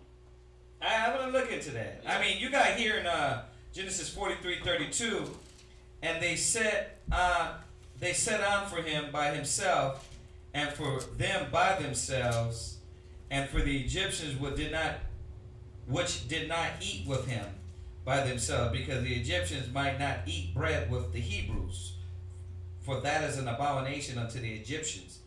So I guess we got to look at what made them an abomination. What made them not want to be around them? I think the one was saying, what? If I remember, because that dealing with the sheep or the shepherds were considered dirty. The Egyptians, I think that's what I had to go back and look at my notes. Yeah, I gotta ask him about that too. It's a good one though, good one. All right, let's go ahead and read on. Genesis chapter 47, verse 1.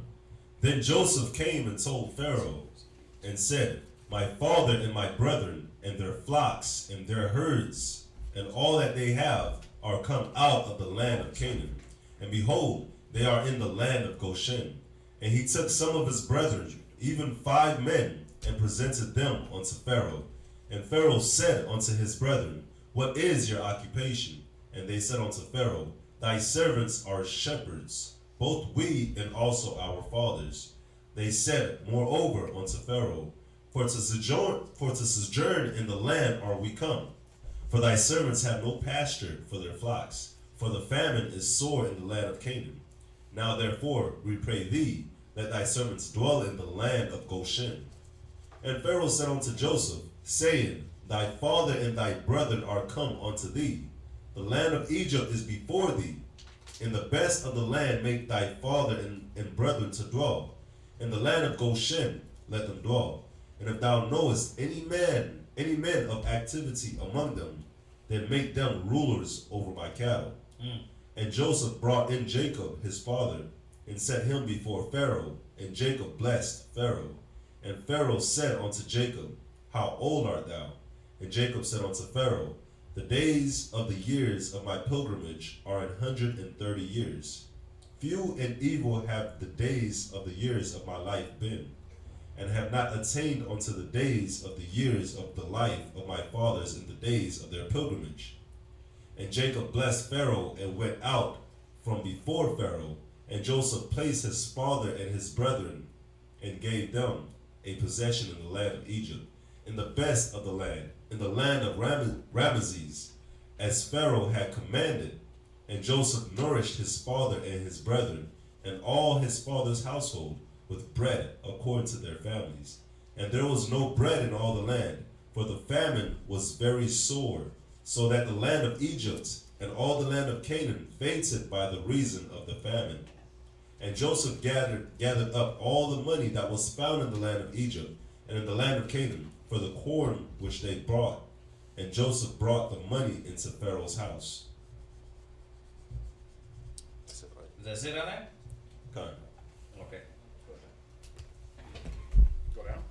Let's read this one. Okay. Genesis 47:15. I mean, y'all got that, right? Y'all see what's going on here, right? Okay. All right. Read it. Give me one second. I think I might have an answer to that. I gotta look into it. What they said out there on abomination. Okay. Might. Let me go here. Genesis 47 and verse 15. And when money failed the land of Egypt, and when money failed in the land of Egypt and in the land of Canaan, all the Egyptians came unto Joseph and said, Give us bread. For why should we die in thy presence? For the money faileth. Damn, that's cold. That's how it's going to be in these last days, man. Like, ain't nothing working. Where the spiritual men at? Give us the spirit. Yeah. Our money, our carnal possessions, they're not serving its purpose anymore. They're useless. You see that? You gotta remember, ain't nothing new under the sun, like the scriptures say. This is crazy. This is cold. And Joseph said, verse 16, and Joseph said, Give your cattle, and I will give you for your cattle if money fail. And they brought their cattle unto Joseph, and Joseph gave them bread in exchange for horses, and for the flock, and for the cattle of the herds, and for the asses. And he fed them with bread for all their cattle for that year. When that year was ended, they came unto him a second year, and said unto him, We will not hide it from my Lord, how that our money is spent. My Lord also hath our herds of cattle. There is not aught left in the sight of my Lord, but our bodies and our lands. Wherefore shall we die before thine eyes, both we and our land? Buy us and our land for bread, and we and our land will be servants unto Pharaoh. And give us seed, that we may live and not die, that the land be not desolate. And Joseph bought all the land of Egypt for Pharaoh. For the Egyptians sold every man his field, because the famine prevailed over them. So the land became Pharaoh's. And as for the people, he removed them to cities from one end of the borders of Egypt even to the other end thereof. Only the land of the priests brought he not. For the priests had a portion assigned them of Pharaoh, and did eat their portion which Pharaoh gave them. Wherefore they sold not their lands. Then Joseph said unto people, Behold. Then Joseph said unto people, Behold, unto the people, Behold, I have bought you this day to your land of Pharaoh. Lo, here is seed for you, and ye shall sow the land. And it shall come to pass in the increase that ye shall give the 5th part unto Pharaoh, and 4 parts shall be your own, for seed of the field, and for your food, and for them of your household, and for food for your little ones. And they said, Thou hast saved our lives. Let us find grace in the sight of my Lord, and we will be Pharaoh's servants. And Joseph made it a law over the land of Egypt unto this day, that Pharaoh should have the 5th part, except the land of the priests only, which became not Pharaoh's. Verse 27. And Israel dwelt in the land of Egypt, in the country of Goshen. And they had possessions therein, and grew and multiplied exceedingly. So now we're going to go to Ezekiel. What verse is that? That was verse 27. Okay. That's crazy. Because you went to that Ezekiel. We're about to go to Ezekiel 37 and verse 15. Oh, okay. You just read that 16. Oh, that's what we were going to... That's what it links up. Yeah. It's linking up. In the reading, it links, but I didn't even know that. Yeah. Okay. Ezekiel. All right, so we're going to go to Ezekiel 37 and verse 15. So it's going to link up and tell you how Joseph, because majority of the reading was about Joseph, so it's going to tell you how. And the other one's in the 21st verse, right? Yeah. 27, 37, 15. Let's see. Ezekiel chapter 37 and verse 15. The word of the Lord came again unto me, saying, Moreover, thou son of man, take thee one stick and write upon it, for Judah and for the children of Israel his companions. Then take another stick and write upon it, for Joseph, the stick of Ephraim, and for all the house of Israel his companions, and join them one to another into one stick, and they shall become one in thine hand. And when the children of thy people shall speak unto thee, saying, Wilt thou not show us what thou meanest by these? Say unto them, Thus saith the Lord God, Behold, I will take the stick of Joseph, which is in the hand of Ephraim, and the tribes of Israel his fellows, and the tribes, and will put them with him, even with the stick of Judah. Nice. And make them one stick, and they shall be one in thine hand. And the sticks whereon thou writest shall be in thine hand before their eyes. And say unto them, Thus saith the Lord God, Behold, I will take the children of Israel from among the heathen, whither they be gone, and will gather them one every side, and bring them into their own land. That was it on that. Okay. Where I'm going. So that even goes with Israel going into, even though we were in Egypt, we still had our own land in Goshen. Right. We still had our own, it was separate. When you look at a map, Goshen was like top of Egypt. Compared to where like Cairo and all these other major cities where all the pyramids were, Goshen is like in the north. If I'm not mistaken. 22. Yeah. So I'm reading Ezekiel 37:22. And I will make them one nation in the land upon the mountains of Israel, and one king shall be the king to them all. And they shall be no more two nations, neither shall they be divided into two kingdoms any more at all. So remember, we were also divided to two kingdoms. You had Israel and you had Judah. You had the northern kingdom and the southern kingdom when the kingdoms were split. So the Most High is saying, listen, that's not going to be anymore. Got it. All right, 22, 37 to 28. Oh, so I'm going to read all the way down. Yeah. I'm going to read all the way down. Neither shall they defile themselves any more with their idols, nor with their detestable things, nor with any of their transgressions. But I will save them out of their dwelling places, wherein they have sinned, and will cleanse them. So shall they be my people, and I will be their power. And David my servant shall be king over them, and they all shall have one shepherd. They shall also walk in my judgments, and observe my statutes, and do them. And they shall dwell in the land that I have given unto unto Jacob my servant, wherein your fathers have dwelt.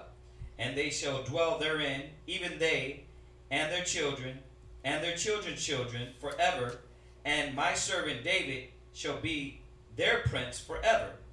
Moreover, I will make a covenant of peace with them. It shall be an everlasting covenant with them, and I will place them and multiply them, and will set my sanctuary in the midst of them forevermore. My tabernacle also shall be with them.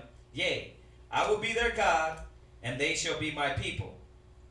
And the heathen shall know that I am the Lord, that I, the Lord, do sanctify Israel, when my sanctuary shall be in the midst of them forevermore.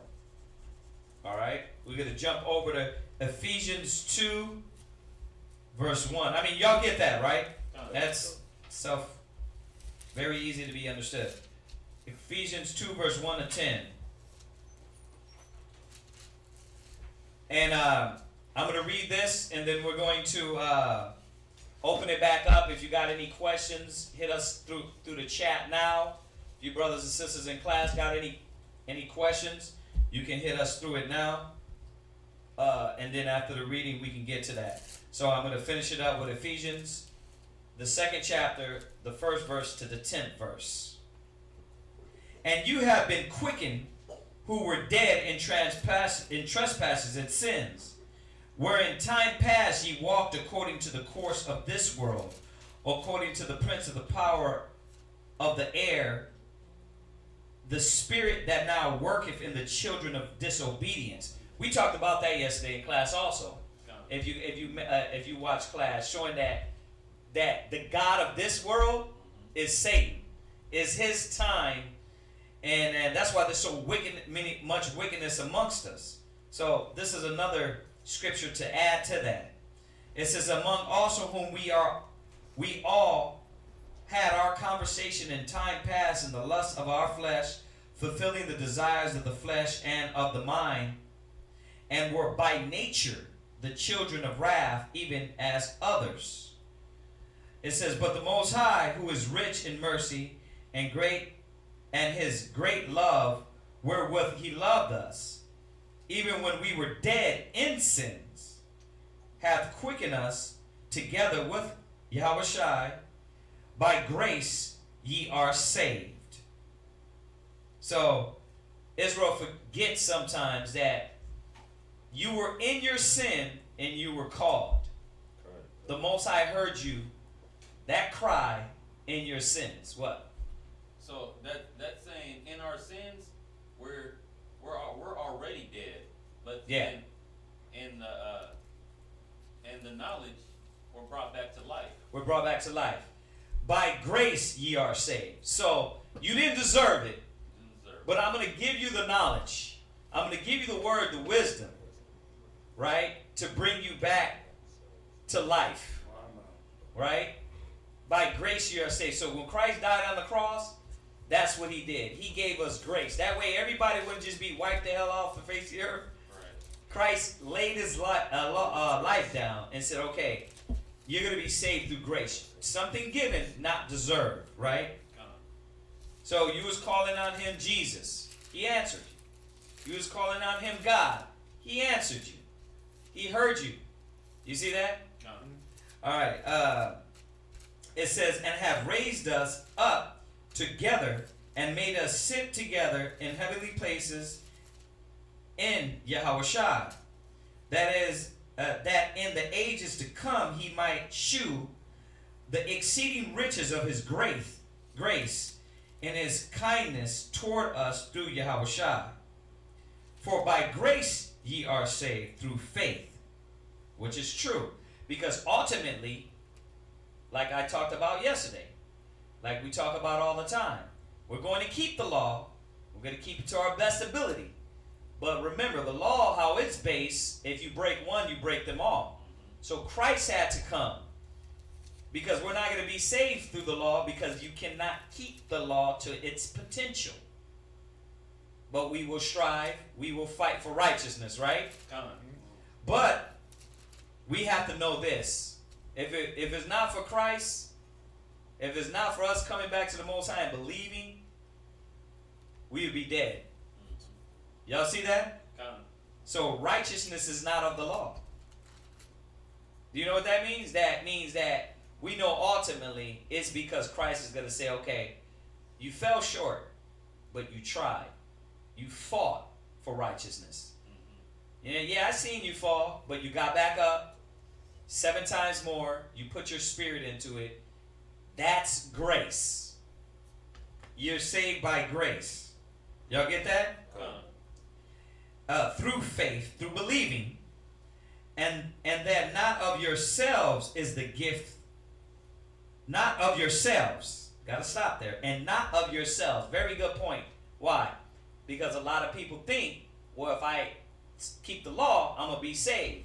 If that was the case, you would be saved of yourselves. You wouldn't need Christ.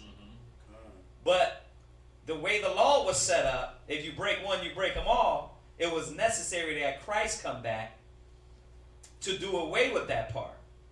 You see that? Which was the death, right? Yeah. We talked about this, the letter of the law, right? That had to be, because if that was the case, you would think, okay, I followed the Sabbath, I followed the laws from my youth up, right? Just like the individual that ran up to Christ. Okay, go sell everything you have and follow me. There was other stipulations, right? Not just the carnal show, but now the spiritual had to be there, intermingled. And that's what Christ brought. And that's what Paul had to constantly reiterate this to us. You get that? Okay. It says, not of works, lest any man boast. Because that's why we got to check brothers and sisters now. You know what I mean? Because, oh, brother, I follow the Sabbath. You ain't got it down. Where's your fringes at? Where's this? Okay, you sleep in the same house with your woman on her menstrual cycle? Brother, yes, you do.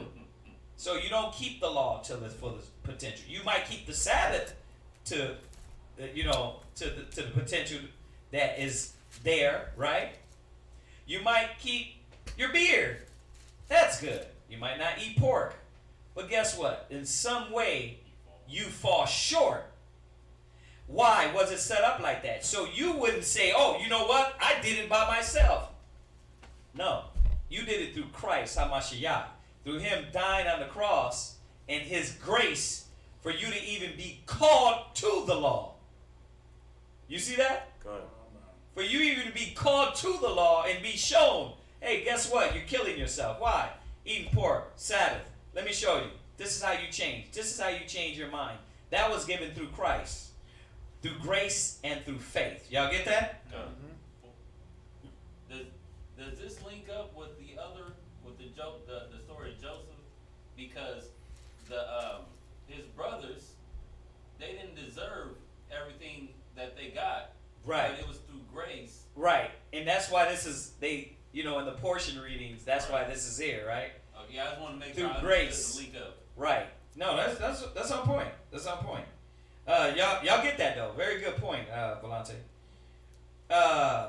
Not of works, lest any man should boast. Right? For we are his workmanship created in Yahushua HaMashiach unto good works. Now we're working in Christ. We're working in good works. Our mind is understanding through the grace I'm saved. Now let me keep my good works going, which is what? The performing of the law through faith. You see that? Everything has to be brought in. We can't leave out Christ. You can't leave out the law. You can't leave out faith. You can't say, well, I just believe. Faith without works is dead. Right? You can't say, well, I keep the law, brother. Like the Old Testament cats. Oh, I just got to keep the law. No, you need Christ. You see that? This is the mystery that's been hid from ages. They don't understand that. You need these things. For we are his workmanship, it says, which the Most High hath before ordained that we should walk in them. Wherefore remember that ye and I was only supposed to go to 10, right? Okay, so y'all get that, right? And how it correlates with the reading, very good point that the brother brought out, is that the grace was, they didn't deserve it. They these niggas was acting wild. They weren't thinking right at that time.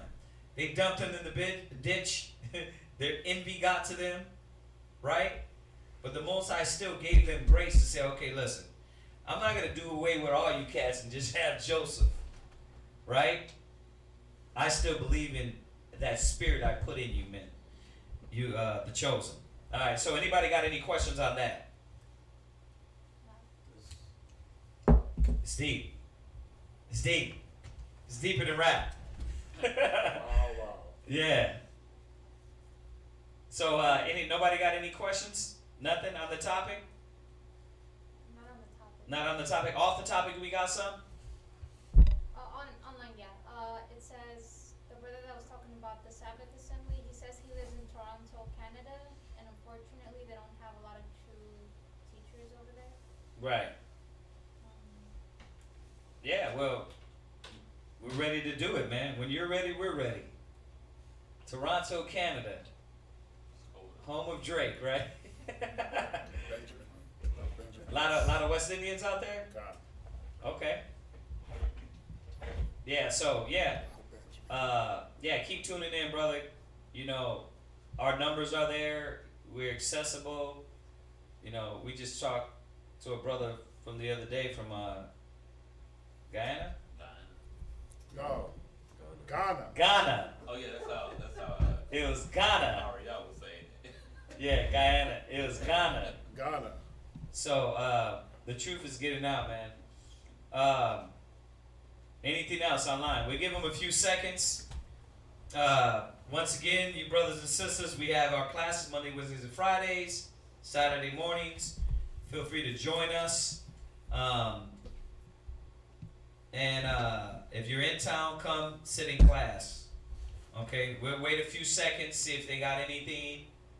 Nobody got anything? Just statements, and then I noticed there's one saying, I noticed the Hebrew Israelites use the Holy Bible with the number 1611 on it. Is that the real Bible with the original context from back of the days? Yeah, the 1611 is going to be the closest to the Hebrew. It's going to be the closest to the Hebrew. So, remember, they got all these other translations that came about. But the 1611 is the closest. So if you get your Hebrew, you get a Hebrew Bible, okay? You get a Hebrew Bible, it's going to be closest. The King James is going to be close. They got a lot of, modern wording and things of that nature. And the thing is, sometimes it's good. Sometimes they remove whole understandings through the modern things of that nature. So, yes, granted, if you really want to get into context, read the Hebrew. Get better at reading the Hebrew. But the King James is the closest to that. Okay. Yeah. Yeah, you can read it. In the Zondervan Pictorial Bible Dictionary on page 121, on the King James Version, it says, without delay, King James nominated 54 of the best Hebrew and Greek scholars of the day. Only 47 actually took part in the work, which did not begin until 1607. They were divided into 6 groups, 3 for the Old Testament, 2 for the New, and 1 for the Apocrypha. 2 of the groups met at Oxford, 2 at Cambridge, and 2 at Westminster. That's about it. Look, where you at? Oh, that's it? You ready? Yeah, that was it. Oh. I just remember how they were able to, Jacob. Yeah. Okay, all right, so Y'all got that, right? Looking at Ephesians chapter 2. Yeah. You just read verse 8 down. Yeah. I mean, the way you explain that and looking at it, you know, if you believe it's him, that right there alone right there should trigger you to repentance. Just that right there. Yeah. Should trigger a person to want to do what's right. Right. Because that didn't have to be done. No. You know, he could have just said, just get rid Wipe of them out. Start all over. I'll raise up stones to worship me. You know, but yeah, that by grace, listen, that's why it says they that do spite unto the grace, how much sore punishment it's going to be. He said, if you think you suffer punishment by Moses' hand, he said, how much more when you do spite unto the Holy Spirit? Most High is not playing. That's why, you know, a lot of people think it's a joke. You know, think, you know, you can play around with when it comes to the gift that Christ laid down. They don't understand. They really trample on Christ. They trample on the cross and crucify Christ afresh. You know, but everybody got their choice. In that day, they're going to have to deal with that. You know what I mean? This is a fad, a game to a lot of people. It's not. It's not to the chosen. It's not. You know, it's not a game. It's not a fad. It's not a, I just want to get knowledge to sound smart. This is really having to do with your soul and your spirit, and you want to get it. You want to get it together. Gun. Yeah. Very true. All right. Yeah. All right. So nothing online. Just a few statements. Go ahead. What you got? It says, I read that the Torah word comes from Tar, the bull, Ra. It's an Egyptian deity. Okay. Next one. Hello to all. In the Bible, God's name I found is I am and Yah. Then in Hebrew is God equals Yahweh and Jesus Yahshua. Yeah. Well. You know, when you go back to the ancient Hebrew, it's Yahweh, and then Christ's name would be Yahweh Shai, which means He who saves. So, you know, the thing is, when you say Yahweh, Yeshua, it's just different dialect, but the ancient Hebrew, you know, we didn't have vowels. We don't have, you know, it's it's like when you look at the modern Hebrew, they mix all these different languages in with it. So, you know, the proper way to say it is Yahweh and Yahweh Shai. Okay? That's the proper way to say it. Yahweh and Yahweh Shai. Yahweh Shai means He who saves. Yahweh is I am, or rather, He is. Okay? So, what else we got? That's about it. That's about it? Okay. That was it? All right, brothers and sisters, salute everybody online. Say shalom. We'll be here Monday. Shalom. What I was gonna say is, what he told them, tell them that you're shepherds, so that you may dwell in the land of Goshen. But they are. No, they weren't. But what were they able to do? Remember with Laban, he was able to change the cattle, like the ring straight and the spotted. He was able to breed them in a way where he was able to get all the cattle. Okay. So I mean, maybe I'm because listening to what you're saying. well, maybe because the Egyptians knew they could do this and was like, no, we don't want them to dwell with us. That's why he was basically saying, tell them that you're servant, tell them that you're what's the word? Tell them that shepherds, so that way they're not intermingled with us and their cattle and things, so they won't try to like beguile us or trick us. Because he was saying, like, tell them that you're servant.